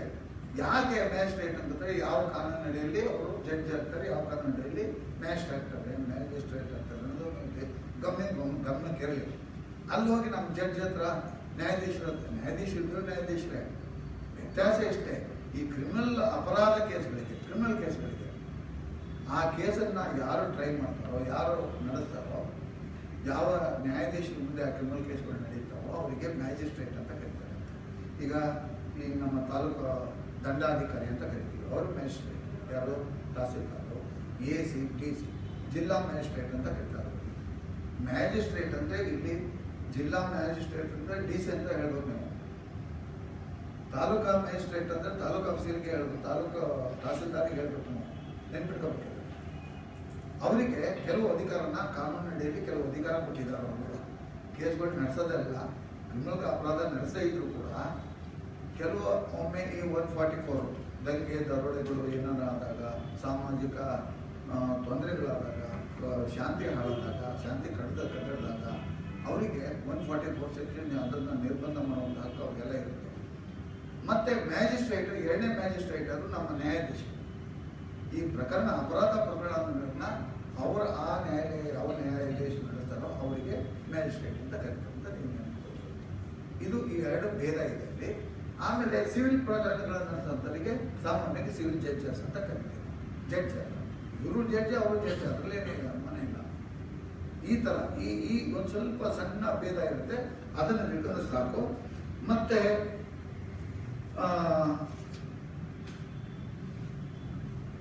ಆಮೇಲೆ ರೈಟ್ ಎಗೇನೆಸ್ಟ್ ಎಕ್ಸ್ಪ್ಲಾಯಿಟೇಷನ್ ಅಂತ. ರೈಟ್ ಎಗೇನೆಸ್ಟ್ ಎಕ್ಸ್ಪ್ಲಾಯಿಟೇಷನ್ ಅಂತಂದರೆ ನಾವು ಮಕ್ಕಳನ್ನು ಬಾಲಾಪರಾಧಕ್ಕೆ ದೂಡಬಾರದು ಅನ್ನೋದು ಪ್ರಶ್ನೆ ಇದೆ. ಆ ಬಾಲಾಪರಾಧ ಯಾರೂ ಮಾಡಿಸಲೂಬಾರ್ದು, ಮಾಡಲೂಬಾರ್ದು. ಮಕ್ಕಳಿಗೆ ಗೊತ್ತಿರಲ್ಲ, ಯಾರೋ ಒಂದು 5 ರೂಪಾಯಿ ಕೊಡ್ತಿದ್ರೆ ಆ ತೊಟ್ಟಿ ತೊಳೆಯಕ್ಕೆ ಹಚ್ತಾರೆ ಮನೆಯಲ್ಲಿ, ಅಥವಾ ಇನ್ನೊಂದು ಮಾಡ್ಲಿಕ್ಕೆ ಹಚ್ತಾರೆ. ಅಲ್ಲಿ ಹೋಗಿ ಅಂಗಡಿ ಹೋಗಿ ಒಂದು ಸಾಮಾನು ತಗೊಂಬರಪ್ಪ ಅಂತ ಹೇಳ್ತಾರೆ. ಅಷ್ಟು ಮಾಡಿದರೆ ಒಳ್ಳೆಯದು, ಅದು ಬೇರೆ ಪ್ರಶ್ನೆ. ಅವ್ರನ್ನ ಅಪರಾಧ ಕೆಲಸಗಳಿಗೆ ಉಪಯೋಗ ಮಾಡಬಾರ್ದು. ಮಕ್ಕಳಿಗೆ ಯಾವುದೇ ಒಂದು ಅಪರಾಧಕ್ಕೆ, ಯಾವುದೇ ಒಂದು ತೊಂದರೆಯನ್ನು, ಕಾನೂನನ್ನು ಮುರಿಯುವಂಥ ಕೆಲಸನ ಮಾಡಬಾರ್ದು. ಬೇರೆಯವರ ಹಕ್ಕುಗಳನ್ನು ಹರಣ ಮಾಡಲಿಕ್ಕೆ ಮಾಡಬಾರ್ದು, ಮಕ್ಕಳನ್ನ ಉಪಯೋಗ ಮಾಡಬಾರ್ದು. ಅದೇ ರೀತಿ ಈಗ ನಾವು ಸಿಮೆಂಟ್ ತಯಾರಿಕೆ, ಕಟ್ಟಡ, ಈ ಹೋಟೆಲ್ ಬಿಸ್ನೆಸ್ಸು, ಬಟ್ಟೆ ತಯಾರಿಕೆ, ಬಣ್ಣ ಹಾಕುವುದು, ಇಂಥದ್ದೆಲ್ಲ ಇರುತ್ತಲ್ಲ. ಬಟ್ಟೆ ತಯಾರಿಕೆ ಇರ್ತದೆ, ಮತ್ತು ಅದ್ರ ಜೊತೆ ಬಣ್ಣ ಹಾಕೋದು ಬೇರೆ ಇರುತ್ತೆ. ಕೆಲವು ಕೆಮಿಕಲ್ಸನ್ನು ಉಪಯೋಗ ಮಾಡ್ತಾರೆ, ಕೆಲವು ಉದ್ಯೋಗಗಳಲ್ಲಿ ಕೆಮಿಕಲ್ಸ್ ಮಾಡ್ತಾರೆ, ಫ್ಯಾಕ್ಟ್ರಿಗಳಲ್ಲಿ ಕಬ್ಬಣ ಮತ್ತು ಸಿಮೆಂಟ್ ಫ್ಯಾಕ್ಟ್ರಿಗಳಲ್ಲಿ ಕೆಮಿಕಲ್ಸ್ ಉಪಯೋಗ ಮಾಡ್ತಾರೆ. ಅಂಥ ಕಡೆಗೆ ಮಕ್ಕಳು ಇರಬಾರ್ದು. ಅದಕ್ಕೋಸ್ಕರ ಅವ್ರನ್ನ ಪ್ರಾಹಿಬಿಷನ್ ಇದೆ ಕಾನೂನಿನಲ್ಲಿ. ಮಕ್ಕಳನ್ನ 18 ವರ್ಷ ಒಳಗಿನ ಮಕ್ಕಳನ್ನು ದುರ್ಬಳಕೆ ಮಾಡಿ ಅವರನ್ನು ಯಾವುದೇ ಕೆಲಸ ಕಾರ್ಯಗಳಿಗೆ ಹಚ್ಚಬಾರ್ದು. ಇದು ಎಕ್ಸ್ಪ್ಲಾಯಿಟೇಷನ್ ಅಂದರೆ. ಅದೇ ರೀತಿ ಮಕ್ಕಳಿಗೆ ಅಲ್ಲ, ನಾವು ನೀನು ಆ ಜಾತಿನೋ ಈ ಜಾತಿನೋ ಹೀಯಾಳಿಸಿ ಅವನಿಗೆ ಮಾನಸಿಕ ಹಿಂಸೆ ಮಾಡಬಾರ್ದು. ಕೆಲವರು ಪಾಪ ಬಡವರು ಅಂತ ಕೆಲವರಿಗೆ ನೋವಾಗುತ್ತೆ. ಬಿಡವ, ಅವನ ಹತ್ರ ಏನಿಲ್ಲ ಬಿಡಗ, ಹೋಗ್ಲಿ, ಇವನ ಹತ್ರ ಏನಿಲ್ಲ ಬಿಡ, ಅವನ ಹತ್ರ ಏನು ಕಾರ ಐತೆ, ಅವನ ಮನೆ ಐತೆ ಅವನಿಗೆ ಅಂತ ಅವನಿಗೆ ನೋವಾಗುತ್ತೆ. ಹಲವಾರು ಕಾರಣದಿಂದ ಅವನಿಗೆ ಮನೆ ಕಟ್ಕೊಳಕ್ಕಾಗಲ್ಲ, ಕಾರ್ ತಗೊಳಕ್ಕಾಗಲ್ಲ, ಅಥವಾ ಸರಿ ಜೀವನನೇ ಮಾಡೋಕ್ಕಾಗಲ್ಲ. ಕೆಲವರಿಗೆ ಆ ಕಾರಣಗಳು ಹಲವಾರು ಇರ್ತಾವೆ. ಅಂತ ಅವನಿಗೆ ಗೊತ್ತು, ಅವನ ಕಷ್ಟ ಅವನಿಗೆ ಗೊತ್ತು, ಎಲ್ಲರ ಕಷ್ಟನ ಅವರೊಟ್ಟಿಗೆ ಗೊತ್ತು. ಹಾಗಿದ್ದಾಗ ಯಾರಿಗೂ ನೋವನ್ನು ಮಾಡೋಂಥ ಕೆಲಸನ ನಾವು ಮಾಡಬಾರ್ದು ಅನ್ನೋದು ಇದರ ಮೂಲ ಅರ್ಥ. ಮತ್ತೆ ನಾವು ಯಾವುದೇ ಉದ್ಯೋಗ ಅವಕಾಶ ಮಾಡ್ಕೊಂಡಂಗೆ ನಾವು ಯಾವುದೇ ರಿಲಿಜನ್ನಲ್ಲಿದ್ದರೆ ನಾವು ಬೇರೆ ರಿಲಿಜನ್ನ ತಗೊಳ್ಳಬಾರ್ದು. ನಮ್ಮದೇ ಆದ ರಿಲಿಜನ್, ನಮ್ಮದೇ ಆದ ಒಂದು ಸಂಸ್ಕೃತಿ ಇದೆ. ನನ್ನ ಸಂಸ್ಕೃತಿ ನನಗೆ, ನಿಮ್ಮ ಸಂಸ್ಕೃತಿ ನಿಮಗೆ, ಅವ್ರ ಸಂಸ್ಕೃತಿ ಅವರಿಗೆ. ಅವರವರು ಏನೇ ಪೂಜೆ ಮಾಡ್ಕೊಳ್ಳಿ, ಏನೇ ಊಟ ಮಾಡಲಿ, ಅವ್ರ ಮನೆ ಊಟ ಮಾಡಲಿ, ಯಾವುದೇ ದೇವರಿಗೆ ಪೂಜೆ ಮಾಡಲಿ, ಏನೇ ಸಂಸ್ಕೃತಿ ಆಚರಣೆ ಮಾಡಲಿ, ಯಾವುದೇ ಹಬ್ಬಗಳನ್ನು ಮಾಡ್ಕೊಳ್ಳಿ, ನಾವು ಆಗ ಅವರು ಹಾಗೆ, ಅದು ಈಕ್ವಾಲಿಟಿ ಎಲ್ಲರಿಗೂ ಇದೆ. ಬೌದ್ಧರಿಗೆ ನಮಗಿದೆ, ಪಾರ್ಸಿಗಳಿಗಿದೆ, ಹಿಂದೂಗಳಿಗಿದೆ, ಮುಸ್ಲಿಮರಿಗಿದೆ, ಕ್ರಿಶ್ಚಿಯನ್ಗೆ, ಎಲ್ಲರಿಗೂ ಇದೆ. ಇದನ್ನು ಕೂಡ ಯಾವ ಧರ್ಮನೂ ಆಚರಣೆ ಮಾಡ್ಕೋಬಹುದು, ಯಾವ ಧರ್ಮನೂ ಮಾಡ್ಕೋಬಹುದು. ಅಂದರೆ ನೀವು ಒಂದು ಧರ್ಮದಿಂದ ಒಂದು ಹಾಗೆ ಅಂತ ಅರ್ಥ ಅಲ್ಲ. ಅದು ಅವರವರ ಧರ್ಮಕ್ಕೆ ನಾವೆಲ್ಲರನ್ನೂ ನಾವು ಗೌರವಿಸಬೇಕು ಅಂತ ಅರ್ಥ. ಮತ್ತೆ ಈ ಮತ್ತೆ ಇಲ್ಲೇನು ಹೇಳ್ತಾರೆ, ರಿಲಿಜಿಯಸ್ ಇನ್ಸ್ಟಿಟ್ಯೂಷನ್ಸ್ ಅಂತ ಹೇಳ್ತಾರೆ. ಕೆಲವು ಈಗ ನೀವು ನೋಡಿದ್ರಿ, ಕೆಲವರು ಒಬ್ಬ ಹಿರಿಯ ವ್ಯಕ್ತಿಗಳು, ಈಗ ನಮ್ಮ ನಾಗಪ್ಪ ಶೆಟ್ಟರು ಇದ್ದರು ನಮ್ಮ ಶಿವಮೊಗ್ಗದಲ್ಲಿ. ನಾಗಪ್ಪ ಶೆಟ್ಟರು NES ಅನ್ನು ಕಟ್ಟಿ ಬೆಳೆಸ್ಬೇಕು ನೋಡಿ. ಈಗ ಒಂದು 50 ಕಾಲೇಜ್ ಇದ್ದಾವೆ, ನಮ್ಮದು ಲಾ ಕಾಲೇಜ್ ಇದೆ, ಅಲ್ಲಿ ನಮ್ಮದು ಇತರೆ ಕಾಲೇಜುಗಳೆಲ್ಲ ಇದ್ದಾವೆ. ಈ ಥರ ಒಂದು ದೊಡ್ಡ ಸಂಸ್ಥೆಯನ್ನು ಬೆಳೆಸುವಂಥ ಒಂದು ಅವಕಾಶ ಎಲ್ಲರಿಗೂ ಇದೆ, ನಿಮಗೂ ಇದೆ. ಮತ್ತು ಅದರಲ್ಲಿ ರಿಲಿಜಿಯಸ್ ಇನ್ಸ್ಟಿಟ್ಯೂಷನ್ ಅಂತ ನಿಮ್ಮ ಧರ್ಮಕ್ಕೆ ಸಂಬಂಧಪಟ್ಟಂತೆ, ನಿನ್ನ ಜಾತಿಗೆ ಸಂಬಂಧಪಟ್ಟಂತೆ ನಿಮ್ಗೆ ಏನಾದರೂ ಒಂದು ದೇವಸ್ಥಾನ ಕಟ್ಕೋಬೇಕು. ಆ ದೇವಸ್ಥಾನ ಮೇಂಟೆನೆನ್ಸ್ ಮಾಡ್ಬೋದು ನೀವು, ಅದಕ್ಕೂ ಅವಕಾಶ ಇದೆ. ಅದರಲ್ಲಿ ಏನು ತಪ್ಪೇನಿಲ್ಲ. ಯಾರಾದರೂ ಒಂದು ಮಸೀದಿ ನಾನು ಸ್ವಂತ ನಡೆಸ್ಕೊಂತೇನೆ ಮಾಡಿ ಮಸೀದಿ ಕಟ್ಕೊಂತೇನೆ ಅಂದರೆ ಕಟ್ಕೋಬೋದು. ನಿಮ್ಮ ಜಾಗದಲ್ಲಿ ನಿಮ್ಮ ಜಾತಿ ರಿಲಿಜನ್ ನಿಮ್ಮ ರೂಢಿ ಪದ್ಧತಿಗಳ ಪ್ರಕಾರ ನೀವು ಕಟ್ಕೊಂಡು ಪೂಜೆ ಮಾಡ್ಕೋಬೋದು, ತಪ್ಪೇನಿಲ್ಲ ಈ ಥರ. ಆದರೆ ನಾವು ಯಾವುದಕ್ಕೂ ಯಾವುದೇ ಬೇರೆ ಧರ್ಮದನ್ನ ವಿರೋಧ ಮಾಡಬಾರ್ದು ಅನ್ನೋದು ನಿರ್ಧರಿತವಾದ ವಿಚಾರ, ಅದಕ್ಕೂ ಅವಕಾಶ ಇದೆ. ಮತ್ತೆ ಈ ಟ್ಯಾಕ್ಸ್ ಅನ್ನು ಹಾಕಬಾರ್ದು. ರಿಲಿಜಿಯಸ್ ಇನ್ಸ್ಟಿಟ್ಯೂಷನ್ಸ್ಗೆ ಟ್ಯಾಕ್ಸ್ ಇಲ್ಲ ಅನ್ನೋದನ್ನ ನಾವು ತಿಳ್ಕೊಬೇಕು. ಸಾಕು, ನೀವು ಬೇರೆ ವಿಚಾರ ಬೇಡ ನಮಗೆ. ಆಮೇಲೆ ಆಮೇಲೆ ಎಜುಕೇಶನ್ ಕೂಡ ಟ್ರಸ್ಟನ್ನು ಮಾಡ್ತಾರೆ. ಈಗ ಮುಸ್ಲಿಮರು ಮಾಡ್ಬೋದು, ಕ್ರಿಶ್ಚಿಯನ್ರು ಮಾಡ್ಬೋದು, ಹಿಂದೂಗಳು ಮಾಡ್ಬೋದು, ಪಾರ್ಸಿಗಳು, ಬೌದ್ಧರು ಎಲ್ಲರೂ ಕೂಡ ಅವ್ರದ್ದೇ ಆದ ಒಂದು ಟ್ರಸ್ಟನ್ನು ಮಾಡಿ ರಿಲಿಜಿಯಸ್ ಇನ್ಸ್ಟಿಟ್ಯೂಷನ್ ಅಂತಲೇ ಹೇಳ್ಕೋಬೋದು. ಹಾಗೂ ಕ್ರಿಶ್ಚಿಯನ್ ರಿಲಿಜಿಯಸ್ ಟ್ರಸ್ಟ್ ಅಂತ ಮಾಡ್ಬೋದು. ಅದರಲ್ಲಿ ಅವ್ರ ಎಜುಕೇಶನ್ ಕೂಡ ಕೊಡ್ಬೋದು ಮಕ್ಕಳುಗಳಿಗೆ. ನಾವು ಹೇಳ್ತೀವಿ ಈ ಮೇರಿ ಚರ್ಚ್ ಪಕ್ಕದಲ್ಲಿ ಇದ್ರ, ಈಗ ಅಲ್ಲಿ ಎಲ್ಲರ ಮಕ್ಕಳು ಹೋಗ್ತಾರೆ. ಅದು ರಿಲಿಜಿಯಸ್ ಇನ್ಸ್ಟಿಟ್ಯೂಷನ್, ಆ ಚರ್ಚಿಗೆ ಸಂಬಂಧಪಟ್ಟಂತೆ ಶಾಲೆ. ಎಲ್ಲ ಊರಿನ ಎಲ್ಲ ಮಕ್ಕಳು ಹೋಗ್ತಾ ಹೋಗ್ತಾರೆ. ಆದರೆ ಅಲ್ಲೂ ಕೂಡ ಭೇದ ಮಾಡಬಾರ್ದು. ಅಷ್ಟೇ, ಭೇದ ಮಾಡಬೇಡಿ. ನೀವು ಗೌರ್ಮೆಂಟಿಂದ ಅಕಸ್ಮಾತ್ ಗೌರ್ಮೆಂಟ್ ಫಂಡ್ ಬಂದರೂ ಭೇದ ಮಾಡಬೇಡಿ, ಫಂಡ್ ಬರದೇ ಇದ್ದರೂ ಭೇದ ಮಾಡಬೇಡಿ. ಮತ್ತೆ ಗೌರ್ಮೆಂಟ್ ಫಂಡ್ ಕೊಡುವಂಥ ಯಾವುದೇ ಇನ್ಸ್ಟಿಟ್ಯೂಷನ್ ಅನ್ನು ನೀವು ಮಾಡಿದರೆ, ಸಂಸ್ಥೆಗಳನ್ನು ಮಾಡಿದರೆ, ಅದಕ್ಕೆ ಬೇರೆ ಯಾರಿಗೂ ಹೊರತಪ್ಪುವಂಥ ಕೆಲಸ ಮಾಡಬೇಡಿ. ಎಲ್ಲರಿಗೂ ಆದರಣೆಯಿಂದ ಕಾಣಿ ಅಂತ ಹೇಳ್ತಾರೆ ಕಾನೂನು, ಅದೇ ಕಾನೂನು. ಮತ್ತೆ ಕಲ್ಚರಲ್ ಎಜುಕೇಷನ್ ರೈಟ್ ಅಂತ ನೋಡಿ, ರೈಟ್ ಟು ಎಜುಕೇಷನ್ ಅಂತ 29ನೇ ನಮ್ಮದು ರೈಟ್ ಅದು ನೋಡಿ. ಅದರಲ್ಲಿ ಎಲ್ಲ ಮಕ್ಕಳಿಗೆ ಹುಟ್ಟಿದ್ದಂಗೆ ಅವರಿಗೆ ಎಜುಕೇಷನ್ನ ಕೊಡಬೇಕು ಅಂತ ಇತ್ತೀಚಿನ ವರ್ಷಗಳಲ್ಲಂತೂ ನಮ್ಮ ಪ್ರಾಣೇಶ ಭಾಳ ಜನ ಹೇಳ್ತಾರೆ, ಅಯ್ಯೋ ಮೀಡಿಯಾ ಹಕ್ಕದಲ್ಲೆಲ್ಲ ಹೋಗ್ತಾರೆ ಹೆಣ್ಮಕ್ಳು, ಅಯ್ಯೋ ನನ್ನ ಮಗನ ಶಾಲೆ ಕಳಿಸಪ್ಪ ತಡೀಲಿ ಬರ್ತೀನಿ ಅಂತ ಹೇಳ್ತಾರಂತೆ. ನಮ್ಮ ಈ ಸಿಟಿಗಳಿಗೆ ಮಾಡೋದಂಗೆ ಹೆಚ್ಚಾಗಿ ಹೆಣ್ಮಕ್ಳಿಗಂತೂ ತಂದೆ ತಾಯಿಗಳು ಹೆಣ್ಮಕ್ಳು ತಂದೆಗಿಂತ ಹೆಣ್ಮಕ್ಳೇ ಜಾಸ್ತಿ. ಆ ಮಕ್ಕಳಿಗೆ ಆ ಕಲಿಕೆಯ ವಿಚಾರದಾಗಿ ಅವರೇ ಶಾಲೆ ಕರ್ಕೊಂಡು ಹೋಗ್ತಾರೆ, ಅವರೇ ಕರ್ಕೊಂಡು ಬರ್ತಾರೆ, ಅವರೇ ಬಸ್ಸನ್ನು ಮಗು ಬಸ್ಸನ್ನು ಬಿಡಕ್ಕೆ ಹೋಗ್ತಾರೆ. ಆಸೆ ತಪ್ಪೇನಿಲ್ಲ, ಮಕ್ಕಳ ಭವಿಷ್ಯವನ್ನು ಅವರು ನಿರೂಪಣೆ ಮಾಡೋದು ಅವರ ಕರ್ತವ್ಯ ಇರುತ್ತೆ. ಆದರೆ ಈ ಥರವಾಗಿ ನಾವು ಹುಟ್ಟಿದ ಮಕ್ಕಳಿಗೆ ಪ್ರತಿಯೊಬ್ಬರಿಗೂ ಕೂಡ ಎಜುಕೇಷನ್ನ ಅವಕಾಶ ಇದೆ ಕಾನೂನಿನಲ್ಲಿ. ಅವರಿಗೆ ಆ ಎಜುಕೇಷನ್ಗೆ ಕಳಿಸ್ಬಿಟ್ಟು ನಾನು ಹೇಳಿದಂಗೆ ಈ ಮದುವೆ ಮಾಡಿ ಕಳಿಸೋದಾಗಲಿ ಅಥವಾ ಅವರ ಒಂದು ಶಕ್ತಿನ ದೈಹಿಕ ಶಕ್ತಿಯನ್ನು ದುರ್ಬಳಕೆ ಮಾಡ್ಕೊಂಡು ಯಾವುದೇ ಈ ಕೆಲಸಗಳಿಗೆ ಅವರನ್ನು ತಪ್ಪೋದಾಗಲಿ ಅದನ್ನು ಮಾಡಬಾರ್ದು. ನಾವು 18 ವರ್ಷದಲ್ಲಿ ಅವರಿಗೆ ಬೆಳವಣಿಗೆ ಇರುತ್ತೆ, ಮಾನಸಿಕ ಬೆಳವಣಿಗೆ, ದೈಹಿಕ ಬೆಳವಣಿಗೆ ಇರುತ್ತೆ, ಅದನ್ನು ಕಾಪಾಡಬೇಕು. ಅವರಿಗೆ ಆಟ ಆಡಲಿಕ್ಕೆ ಅವಕಾಶ ಮಾಡಬೇಕು. ಅದ್ರ ಜೊತೆಗೆ ಅರ್ಧ ಭಾಗ ಆಟ ಆಡೋದಕ್ಕಿಂತ ಮುಕ್ಕಾಲು ಭಾಗ ಆಟ ಆಡಲಿಕ್ಕೆ ಮತ್ತು ಇತರೆ ಕೆಲಸಕ್ಕೆ ಬಿಟ್ಟು ಕಾಲು ಭಾಗ ಒಂದು 2 ಗಂಟೆ ಮಕ್ಕಳು ಓದಿದರೆ ಅವರು ಒಳ್ಳೆ ವ್ಯಕ್ತಿಗಳಾಗಿ ಈ ದೇಶಕ್ಕೆ ಒಳ್ಳೆ ಪ್ರಜೆ ಆಗ್ತಾರೆ ಅನ್ನೋದು ಕೂಡ ಮೂಲಭೂತವಾದ ಉದ್ದೇಶ. ಹಾಗಾಗಿ ಪ್ರತಿಯೊಬ್ಬರಿಗೂ ಎಜುಕೇಷನ್ ಬೇಕು. ಇದರಲ್ಲಿ ನಿಮಗೂ ಅಷ್ಟೇ, ನೀವು ಹಳ್ಳಿಗಳಿಗೆ ಹೋಗ್ತೀರಿ, ನಮ್ಮ ಜೊತೆಲೇ ಬರ್ತೀರಿ.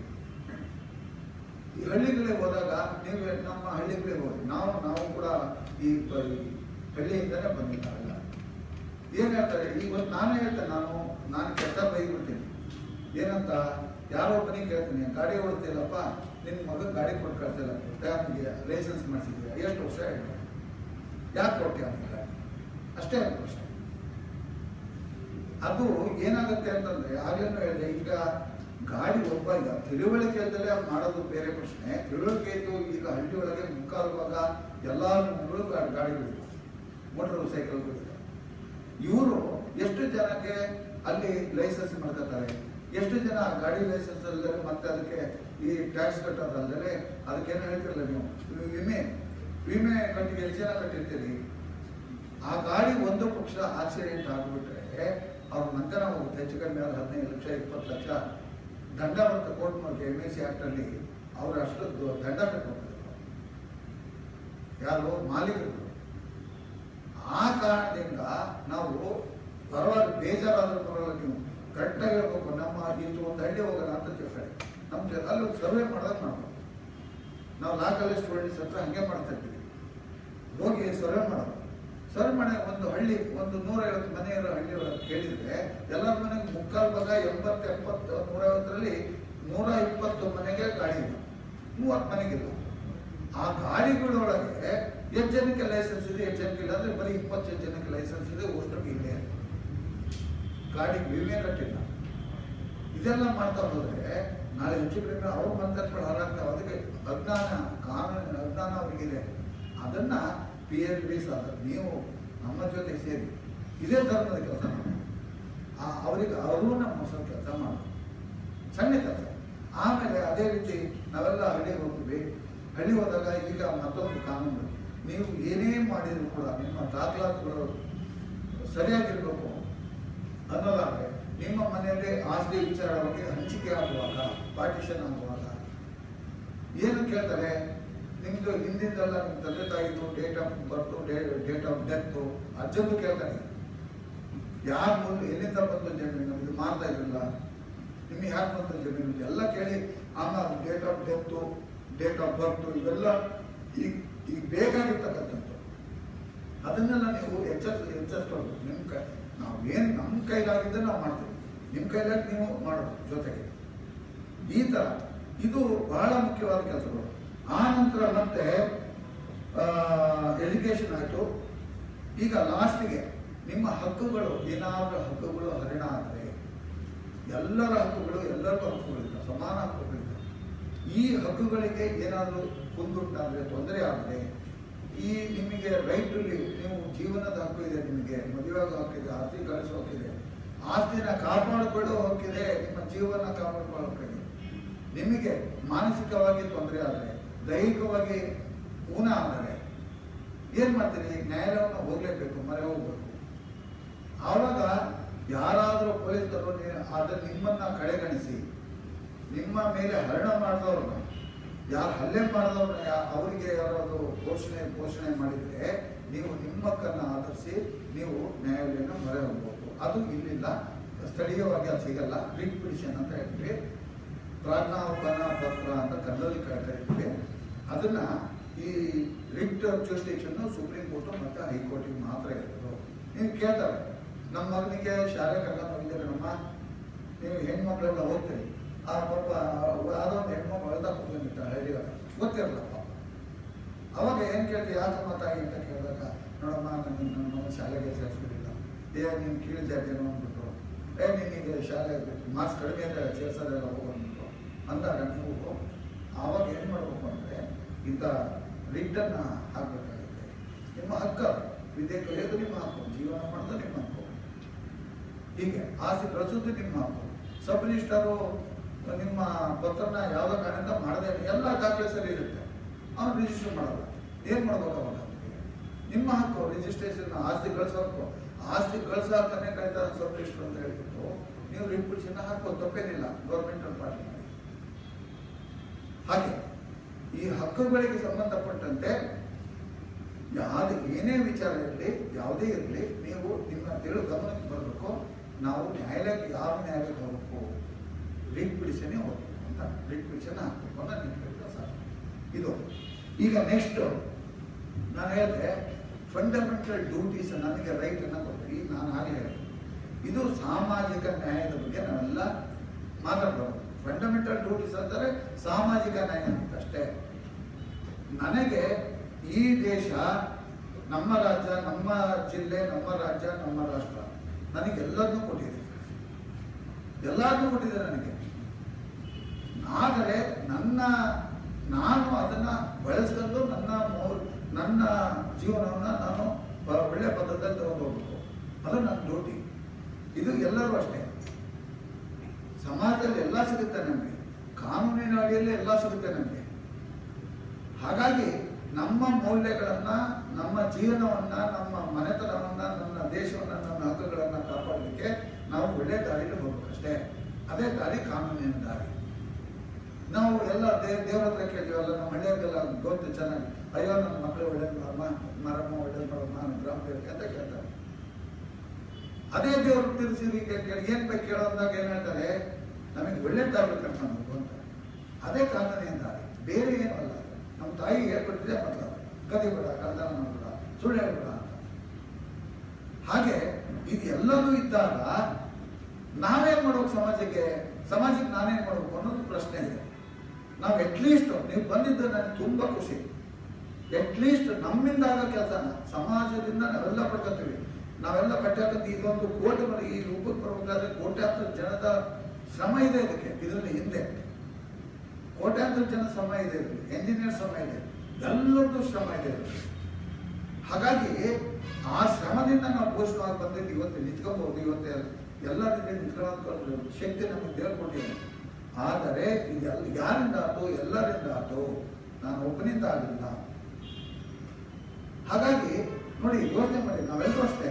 ಒಬ್ಬ ನಮಗೆ ಕೂಲಿಕಾರ ಬೇಕು, ಹಜಾಮೆ ಬೇಕು, ನಮ್ಗೆ ಕೂಟವಲೇನು ಬೇಕು, ಕಟ್ಟೆವಲೇನು ಬೇಕು, ರೈತ ಬೇಕು, ಡಾಕ್ಟರ್ ಬೇಕು. ನೋಡಿ, ಎಲ್ಲರೂ ಸಮಾಜದಲ್ಲಿ ಎಲ್ಲರೂ ಬೇಕು ನಮಗೆ. ಎಲ್ಲರೂ ಕೊಡೋಕೆ ನಮ್ಮ ಅಕ್ಕಪಕ್ಕ ಬೇಕು, ನಮಗೆ ಎಲ್ಲರೂ ಬೇಕು.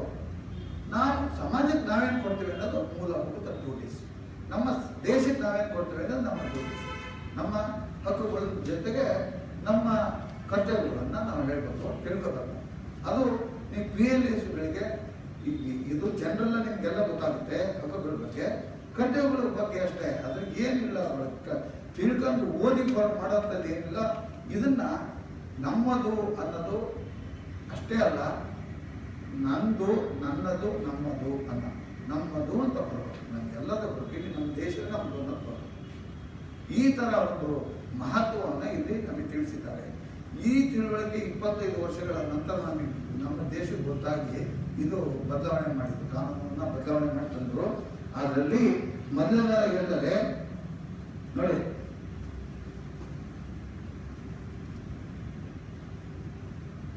ಮೊದಲು ನಾವು ಏನನ್ನ ಈಗ ನಾನು ಹೇಳಿದೆ, 1947ರಲ್ಲಿ 46ರಲ್ಲಿ ಸಂವಿಧಾನವನ್ನು ರಚನೆ ಮಾಡಿದ್ರು. ಅದನ್ನ 47 ಸ್ವಾತಂತ್ರ್ಯ ಬಂದ ನಂತರ 1 ವರ್ಷ ಮತ್ತೆ 2 ವರ್ಷ ಬಿಟ್ಟು ನಮಗೆ 50ನೇ ಇಸ್ವಿಯಲ್ಲಿ ನಾವು ಸಂವಿಧಾನ ಜಾರಿ ತಂದ್ವಿ. ಆ ಜಾರಿ ಆದ ನಂತರ ಅದು ನಮ್ಮದು ಗಣರಾಜ್ಯ ಅಂತ ಕರಿತೀವಿ. ನಮ್ಮದೇ ಆದ ಒಂದು ಭಾಷೆ ಇದೆ, ನಮ್ಮದೇ ಆದ ಒಂದು ರಾಜ್ಯ ಇದೆ. ಅದೇ ಸಾರ್ವಭೌಮ ರಾಷ್ಟ್ರ ಇದು, ಗೊತ್ತಾಯ್ತಾ? ಅದೇ ರೀತಿ ಗಣರಾಜ್ಯದಲ್ಲಿ ಸಾರ್ವಭೌಮತ್ವ ಇರುತ್ತೆ. ಮತ್ತೆ ತ್ರಿವರ್ಣದ ಧ್ವಜನೂ ಕೂಡ ನಮಗಿದೆ. ನಮ್ಮ ಲಾಂಛನ ಅದು ಇಡೀ ಪ್ರಪಂಚಕ್ಕೆ ಇದು ಭಾರತದ ಲಾಂಛನ. ಭಾರತ ಎಲ್ಲಿದೆ ಅಂತ ಧ್ವಜದಲ್ಲೇ ಕಾಣಿಸ್ತದೆ. ಬೇರೆಯವರಿಗೆಲ್ಲ ಧ್ವಜದಲ್ಲೇ ನಮ್ಮ ಭಾರತ ಕಾಣಿಸ್ತದೆ, ಅವರಿಗೆ ಇಂಡಿಯಾ ಕಾಣಿಸುತ್ತೆ.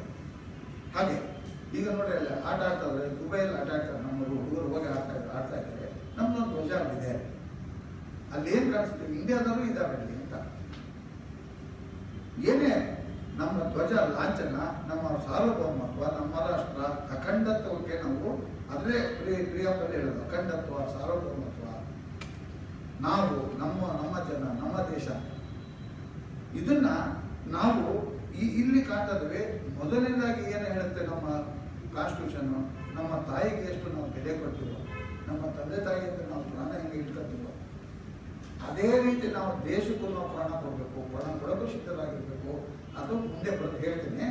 ಸಾಂದರ್ಭಿಕವಾಗಿ ಎಲ್ಲ ಹೊತ್ತಲ್ಲೂ ಕೇಳಲ್ಲ. ನಾನು ದೇಶಕ್ಕೆ ಆತಂಕ ಬಂದಾಗ, ದೇಶವೇ ಮುಳುಗುವಂಥ ಸಂದರ್ಭ ಬಂದಾಗ, ಪರಕೀಯರಿಂದ ಆಕ್ರಮಣಕಾರಿ ಕೆಲಸಗಳು ಆದಾಗ, ದೇಶದ ವ್ಯವಸ್ಥೆ ಹಾಳಾಗುವಂಥ ಪರಿಸ್ಥಿತಿ ಉಂಟಾಗುವಾಗ, ನಮ್ಮ ಹೀಗೆ ಇರ್ತಕ್ಕಂಥ ನಮ್ಮ ಸೈನಿಕರೆಲ್ಲ ಸತ್ತು ಹೋದಾಗ ಅಥವಾ ಸತ್ತು ಬಿದ್ದಾಗ ಅವರಿಗೆ ಶಕ್ತಿ ಇಲ್ಲದೆ ಹೋದಾಗ ನಾವು ನೀವು ಎಲ್ಲ ಸೇರ್ಬೇಕಾಗುತ್ತೆ.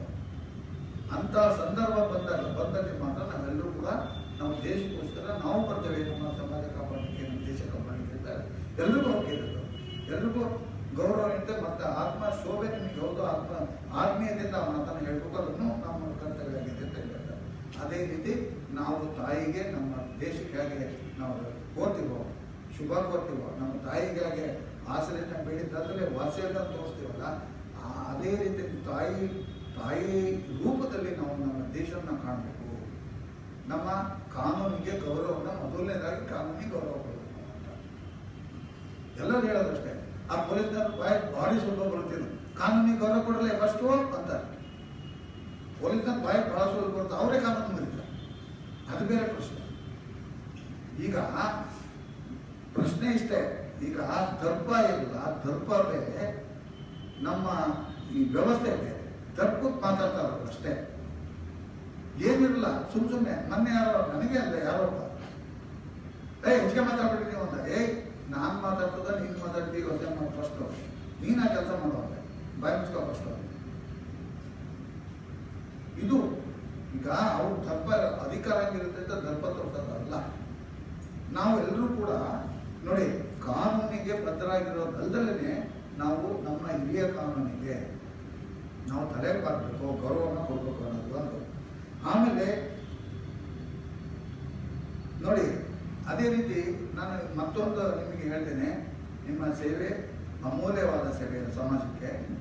ನೀವು ಯಾರೇ ಈಗ PLSನಲ್ಲಿ ಸಂತೋಷ ಇಷ್ಟಕ್ಕೆ ಅಲ್ಲ, ನಿಮ್ಮಲ್ಲಿ ಏನು ದೇವರು ಕೊಟ್ಟು ಕಳಿಸಿದ್ದಾನೆ, ನಿಮಗೆ ಯಾವ ಶಕ್ತಿ ಕೊಟ್ಟಿದ್ದಾನೆ, ಯಾವ ಸ್ಕಿಲ್ಲನ್ನು ಕೊಟ್ಟಿದ್ದಾನೆ, ಕುಶಲತೆಯನ್ನು ಕೊಟ್ಟಿದ್ದಾನೆ, ಅದು ನಿಮಗೆ ಗೊತ್ತು. ನಿಮ್ಮ ಕುಶಲತೆ ಆಧಾರದ ಮೇಲೆ ನೀವು ಸಾರ್ವಜನಿಕರಿಗೆ ಸಹಾಯ ಮಾಡ್ತೀರಿ. ಯಾರಿಗೂ ಮಾಡೋಕ್ಕಾದ್ರು ನಿಮ್ಮ ಬಂಧುಗಳಿಗೆ ಸಹಾಯ ಮಾಡ್ತೀರಿ, ಸ್ನೇಹಿತರಿಗೆ ಸಹಾಯ ಮಾಡ್ತೀರಿ. ಹಾಗಾಗಿ ನಮಗೆ ಇಡೀ ದೇಶಕ್ಕೆ ನಾವು ಹಿಂದೆ ಬಿಫೋರ್ ಇಂಡಿಪೆಂಡೆನ್ಸ್ ನಮ್ಮ ದೇಶಕ್ಕೆ ಸ್ವತಂತ್ರ ಬರಬೇಕು ಅಂತ ಹೇಳಿ 1857ರಲ್ಲಿ ಸಿಪಾಯಿ ದಂಗೆ ಆಯಿತು. ಹೆಚ್ಚು ಕಮ್ಮಿ 350 ವರ್ಷಗಳ ಕಾಲ ಬ್ರಿಟಿಷರು ನಮ್ಮನ್ನು ಆಳಿದರು. ಅವರ ದಬ್ಬಾಳಿಕೆ, ಅನ್ಯಾಯ, ಅಬದ್ಧ ನುಡಿಗಳು, ಅವರ ಒಂದು ಹೇಯ ಕೃತ್ಯಗಳನ್ನು ನೋಡಿ ನೋಡಿ ನೋಡಿ ನೋಡಿ ಬೇಸತ್ತು ನಮ್ಮ ಜನಗಳು. ನಾವೆಲ್ಲ ಈ ಸ್ವತಂತ್ರ ಪೂರ್ವೋತ್ತರ ನಾವು ಸ್ವತಂತ್ರ ನಂತರ ಹೋಗ್ತಾರೆ. ಸ್ವತಂತ್ರ ಪೂರ್ವೋತ್ತರ ಇದು ನೋಡಿ ನೋಡಿ ನೋಡಿ ಅವರಿಗೆ ಸಾಕಾಗಿ ಬೇಸತ್ತು ಬೆಂದು ಹೋಗಿದ್ರು. ಯಾರು ಹೇಳಿದ್ರಲ್ಲಿ ಇಂಥ ಹಕ್ಕುಗಳನ್ನು ಸಿಗ್ತಾ ಇರಲಿಲ್ಲ, ಸರಳವಾಗಿ ಮಾತಾಡೋ ಹಕ್ಕಿರಲಿಲ್ಲ, ಸರಳವಾಗಿ ಮದುವೆ ಮಾಡ್ಕೊಳಂಗಿರ್ಲಿಲ್ಲ, ಸರಳವಾಗಿ ಆಸ್ತಿ ಹಕ್ಕು ಗಳಿಸಂಗಿರ್ಲಿಲ್ಲ, ಏನು ಮಾಡಂಗಿಲ್ಲ. ನಾವು ಅವ್ರು ಹೇಳ್ದಂಗೆ ಕೇಳ್ಕೊಂಡು ಬಿದ್ದಿರ್ಬೇಕು, ದುಡಿಬೇಕು, ಅವ್ರು ಹೇಳ್ದಂಗೆ ಕೇಳ್ಕೊಂಡು ಇರ್ಬೇಕು. ಏನೇನು ಮಾಡಿದ್ರೆ ನಮಗೇನು ಹಕ್ಕು ಲಭ್ಯ ಆಗ್ತಾ ಇರಲಿಲ್ಲ, ಸ್ವಾತಂತ್ರ್ಯದ ಹಕ್ಕು ಇರಲೇ ಇಲ್ಲ. ಇದು ನಮಗೆ ಪರಿಗಣೆಯಾಗಿದ್ದು 100 ವರ್ಷಗಳ ಮೊದಲು. ನಮಗೆ ಏನು ಸ್ವತಂತ್ರ ಬಂತಲ್ಲ 1947, ಅದಕ್ಕಿಂತ 100 ವರ್ಷಗಳ ಮೊದಲು ನಮ್ಮಲ್ಲಿ ಆ ಪ್ರಜ್ಞೆ ಮೂಡಿ ಬಂತು. ನಮ್ಮಲ್ಲಿ ಮೊದಲು ಸಿಪಾಯಿಗಳಿಂದ ಅದು ಬಂತು. ಈ ಸಿಪಾಯಿಗಳಿಂದ ಯಾಕೆ ಬಂತು ಅಂತಂದ್ರೆ, ಅವರು ನಮ್ಮ ಧರ್ಮಕ್ಕೆ ವಿರೋಧವಾಗಿ ಆ ಮದ್ದುಗುಂಡುಗಳಿಗೆ ಏನೋ ಅದನ್ನು ಹಚ್ಚಿ ಲೇಪನ ಮಾಡಿಕೊಡ್ತಾ ಇದ್ರು. ಅವರಿಗೆ ಒಟ್ಟು ಏನೋ ಹಿಂದೂಗಳನ್ನ ಕೆಡಿಸ್ಬೇಕು, ಭಾರತೀಯರನ್ನ ಕೆಡಿಸ್ಬೇಕು ಅಂತ ಅವರಿಗೆ ಅನ್ಯಾಯ ಮಾಡಬೇಕು ಅಂತ ಅವ್ರಿಗೆ ಭಾವನೆ, ಆಡಳಿತ ಬಂದದ್ದು ಬ್ರಿಟಿಷರಿಗೆ. ಅದು ಬಹಳ ಕೇಳಿಸ್ಕೊಡ್ತು ನಮ್ಮ ಯೋಧನಿಗೆ, ಬಹಳ ಕೇಳಿಸ್ತು. ಅವಾಗ ಅವರು ನಮ್ಮ ಸ್ವತಂತ್ರ ಚಳವಳಿನ ಸ್ಟಾರ್ಟ್ ಮಾಡ್ತಾರೆ 1857. ಅದೇ ಸಿಪಾಯಿ ದಂಗೆ ಅಂತ ನಾವು ಹೇಳ್ತೀವಿ. ಅಲ್ಲಿಂದ 100 ವರ್ಷ ಆಯಿತು. 1947 ಬರೋದಕ್ಕೆ ಎಷ್ಟು ವರ್ಷ ಆಯ್ತು? 800ರಿಂದ 900 ಬಂತು. ಕಡಿಮೆ ಮಾಡಿ, ಕಡಿಮೆ ಮಾಡಿ ಸರ್, ಬೇಗ ಹೇಳ್ತೇನೆ. ಆಯ್ತು. ಈಗೇನಂತಂದ್ರೆ, ಈಗ ಹೇಳಲೇಬೇಕಾಯ್ತು, ವಿಧಿ ಇಲ್ಲ ನಿಮಗೆಲ್ಲ. ಮತ್ತೆ ಊಟ ಮಾಡಿದಂತ ನಮಗೆ ತೊಂದರೆ ಮಾಡಿದ್ರೆ ಅಂತ ಹೇಳ್ಬೇಡ್ರಿ, ಕಳಿಸ್ಬಿಡ್ತೀವಿ, ಬೇಗ ಕಳಿಸ್ತೀವಿ. ಸಾಹೇಬರು ಸ್ವಲ್ಪ ಮಾತಾಡ್ತಾರೆ. ಈಗ ಈ ನಿಮಗೆ ಎಲ್ಲ ವಿಚಾರಗಳು ಬೇಕಾಗಿದ್ದರಿಂದ ನಾವು ಹೇಳಲೇಬೇಕು. ನನಗೂ ಏನೋ ಹೇಳ್ಬೇಕು ಅನ್ಸುತ್ತೆ, ಮತ್ತೆ ಮಾಡೋಕ್ಕೂ ಆಗಲ್ಲ. ಇರಲಿ. ಹೀಗಾಗಿ ನಾವು ಹೆಚ್ಚಾಗಿ ಯಾರು ಬಂದರು ಸ್ವತಂತ್ರ ಪೂರ್ವದಲ್ಲಿ, ನಮ್ಮ ವಕೀಲರು ಕುಲ ಮೇಲೆ ಬಂತು. ಅದಲ್ಲದೆ ಪ್ರಜ್ಞಾವಂತರು ಬಂದರು. ಅದಲ್ಲದೆ ಪೇಪರ್ನವರು, ಈ ಮಾಧ್ಯಮದವರು ಹುರಿದುಂಬಿಸಿದ್ರು. ಮತ್ತು ನಮ್ಮ ರಾಷ್ಟ್ರ ಕವಿಗಳು, ಪ್ರಾಂತೀಯ ಕವಿಗಳು ಜನರನ್ನ ಅವರ ಹಕ್ಕುಗಳ ಬಗ್ಗೆ ಎಚ್ಚೆತ್ತುಕೊಂಡು ಮಾಡಿದ್ರು. ಇವರೆಲ್ಲ ಸೇರಿ ಸ್ವಾತಂತ್ರ್ಯ ಹೋರಾಟ ಶುರು ಮಾಡಿದ್ರು. ಅದಕ್ಕೆ ನಾವು ಎರಡನೇದಾಗಿ ಯಾರಿಗೆ ನಾವು ನಮ್ಮ ನಮನ, ಇವರಿಗೆ ಸ್ವತಂತ್ರ ಹೋರಾಟಗಾರರಿಗೆ ನಮ್ಮ ನಮನ ಅನ್ನೋದನ್ನು ನಾವು ತಿಳ್ಕೊಬೇಕು. ಮೂರನೇದಾಗಿ ನೋಡಿ, ನಮ್ಮ ದೇಶವನ್ನ ನಾನು ಆಗಲೇ ಹೇಳಿದೆ, ವಿವಿಧತೆಯಲ್ಲಿ ಏಕತೆಯನ್ನು ಸಾಧಿಸತಕ್ಕಂಥ ರಾಷ್ಟ್ರ ನಮ್ಮದು.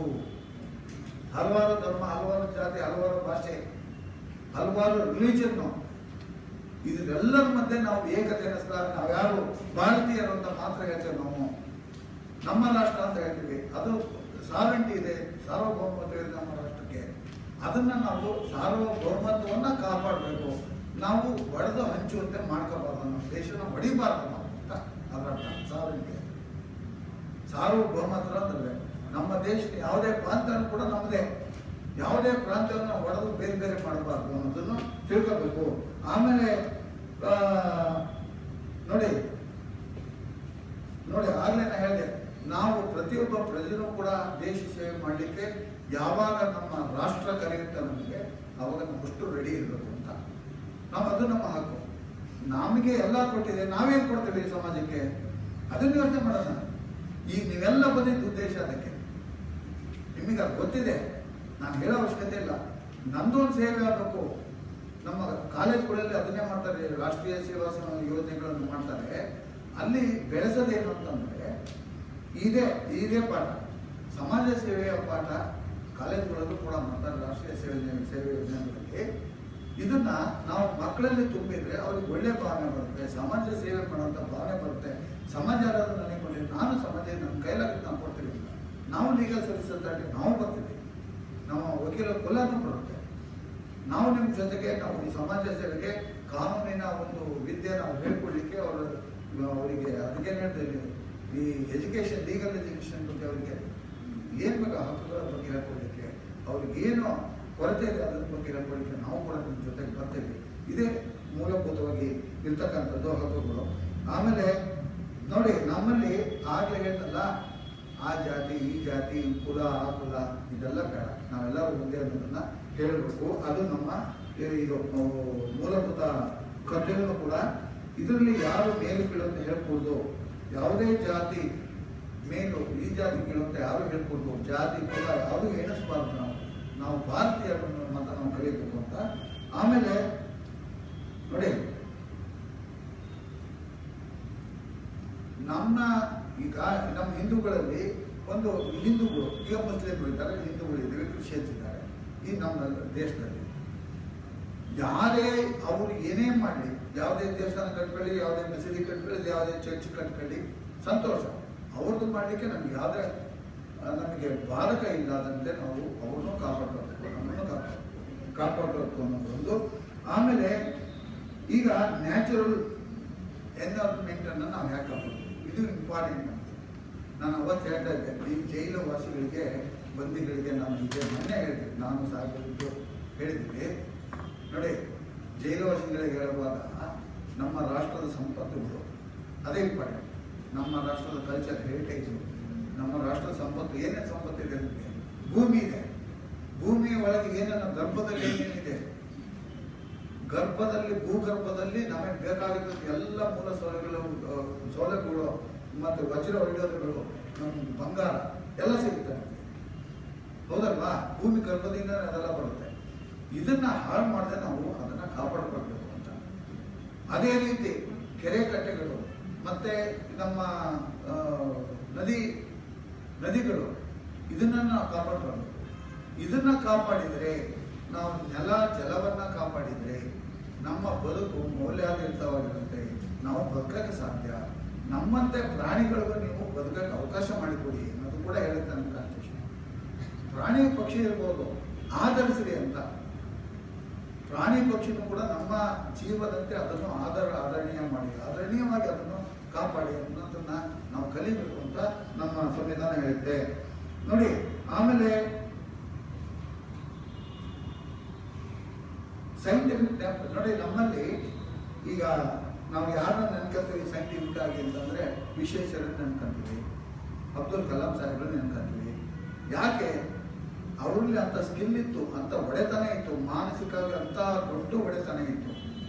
ಅಂಥವ್ರು ನಮಗೆ ಸಿಗ್ತಾರ? ನಮ್ಮ ದೇಶದಲ್ಲಿ ಹುಟ್ಟಿದ್ದೇ ನಮ್ಮ ಪುಣ್ಯ, ಎಲ್ಲ ಪುಣ್ಯನೂ. ಅದಕ್ಕೂ ನಾವು ಸೈಂಟಿಫಿಕ್ ಈಗ ಅದಕ್ಕೇನು ನಾವು ಇವತ್ತೇನು ಕಂಡುಹಿಡಿತಾ ಇದ್ದೀವಿ, ನಮ್ಮ ಇವತ್ತು ಕೋವಿಡ್ಗೋಸ್ಕರ ಎಷ್ಟು ಇಡೀ ವಿಶ್ವನೇ ನಲುಗ್ತಾ ಇದೆ. ಯಾಕೆ? ಇನ್ನೂ ಕೂಡ ಅವರಿಗೆ ಔಷಧಿ ಕಂಡುಹಿಡಿಯೋಕ್ಕಾಗ್ತಾ ಇಲ್ಲ. ಈ ಥರ ಈ ಏನೇ ಇರಲಿ, ಈಗ ನಾವು ತಂತ್ರಜ್ಞಾನದಿಂದ ಮಾಡ್ತಕ್ಕಂಥದ್ದು, ಸೈನ್ಸ್ನಿಂದ ಕಂಡುಹಿಡಿತಕ್ಕಂಥದ್ದು, ಸೈನ್ಸಿಗೋಸ್ಕರ ನಾವು ಅದಕ್ಕೂ ನಾವು ಹೆಚ್ಚಿಗೆ ನಾವು ಬೆಲೆ ಕೊಡಬೇಕು, ಅದಕ್ಕೂ ನಾವು ಎಲ್ಲರಿಗೂ ಸಹಕಾರ ಕೂಡ ಮಾಡಬೇಕು ಅನ್ನೋದು ಕೂಡ ಇಲ್ಲಿದೆ. ಮತ್ತೆ ಮತ್ತೆ ನೋಡಿ, ವೈಲೆನ್ಸನ್ನು ಕಂಡಮ್ ಮಾಡಿ ಮೊನ್ನೆ ಬೆಂಗಳೂರಲ್ಲಿ ಒಂದು ಹಾಕೊಂಡು ಗಲಭೆ, ಅರ್ಧ ರಾತ್ರಿಯಲ್ಲಿ ಗಲಭೆ ಮಾಡಿ ಯಾರ ಮನೆಗಳಿಗೆಲ್ಲ ನುಗ್ಗಿ ಅಲ್ಲಿ ಅವ್ರ ಮನೆಯೆಲ್ಲ ಹಾಳು ಮಾಡಿ ಹೆಣ್ಮಕ್ಳನ್ನ ಎಲ್ಲರಿಗೂ ಒಗ್ಗರಣೆ ಮಾಡಿ ಅವರೇ ಮನೆ ಎದ್ದು ಇಬ್ಬಂದು ವಸ್ತುಗಳನ್ನು ಮುರಿದಾಕಿ ಹೊಡೆದಾಕಿ ಹಾಳು ಮಾಡಿ ಒಂದೇ ದಿವಸ ಒಂದು ರಾತ್ರಿ ಪೊಲೀಸ್ ಸ್ಟೇಷನ್ ಹೋಗಿದ್ರು. ಈ ಥರ ಯಾವುದೇ ವೈಲೆನ್ಸಿಗೆ ಆಸ್ಪದವನ್ನು ನಾವು ಯಾರು ಮಾಡ್ಕೊಳ್ಬಾರ್ದು. ಎಲ್ಲರೂ ನಮ್ಮಂತೆ ಎಲ್ಲರೂ ನಿಮಗೆ ನಿಮ್ಮದೇ ಆದ ಹಕ್ಕುಗಳನ್ನು, ನಿಮ್ಮದೇ ಆದ ವ್ಯವಸ್ಥೆಯನ್ನು ಮಾಡಬೇಕಿದೆ. ನಿಮ್ಮ ಮನೆಯನ್ನು ಸುರಕ್ಷತೆ ಮಾಡಿದ್ರೆ ನಿಮ್ಗೆ ಹಕ್ಕಿದೆ. ನಿಮಗೆ ಬೇಕಾದ ವಸ್ತುಗಳನ್ನು ಸಂರಕ್ಷಣೆ ಮಾಡೋದು ನಿಮಗೆ ಹಕ್ಕಿದೆ. ಅದನ್ನು ಹಾಳು ಮಾಡಬಾರ್ದು. ಅದನ್ನು ನಾವು ಯಾರೋ ಒಂದು ಮಾಡಿದರೆ ಅವ್ರಿಗೆ ಈಗ ತಿಳಿ ಹೇಳಬೇಕು ವಿನಃ ಅದಕ್ಕೆ ನಾವು ಪ್ರಚೋದನೆ ಮಾಡಬಾರ್ದು ಅನ್ನೋದು ಕೂಡ ನಮ್ಮ ಕರ್ತವ್ಯ. ಆಮೇಲೆ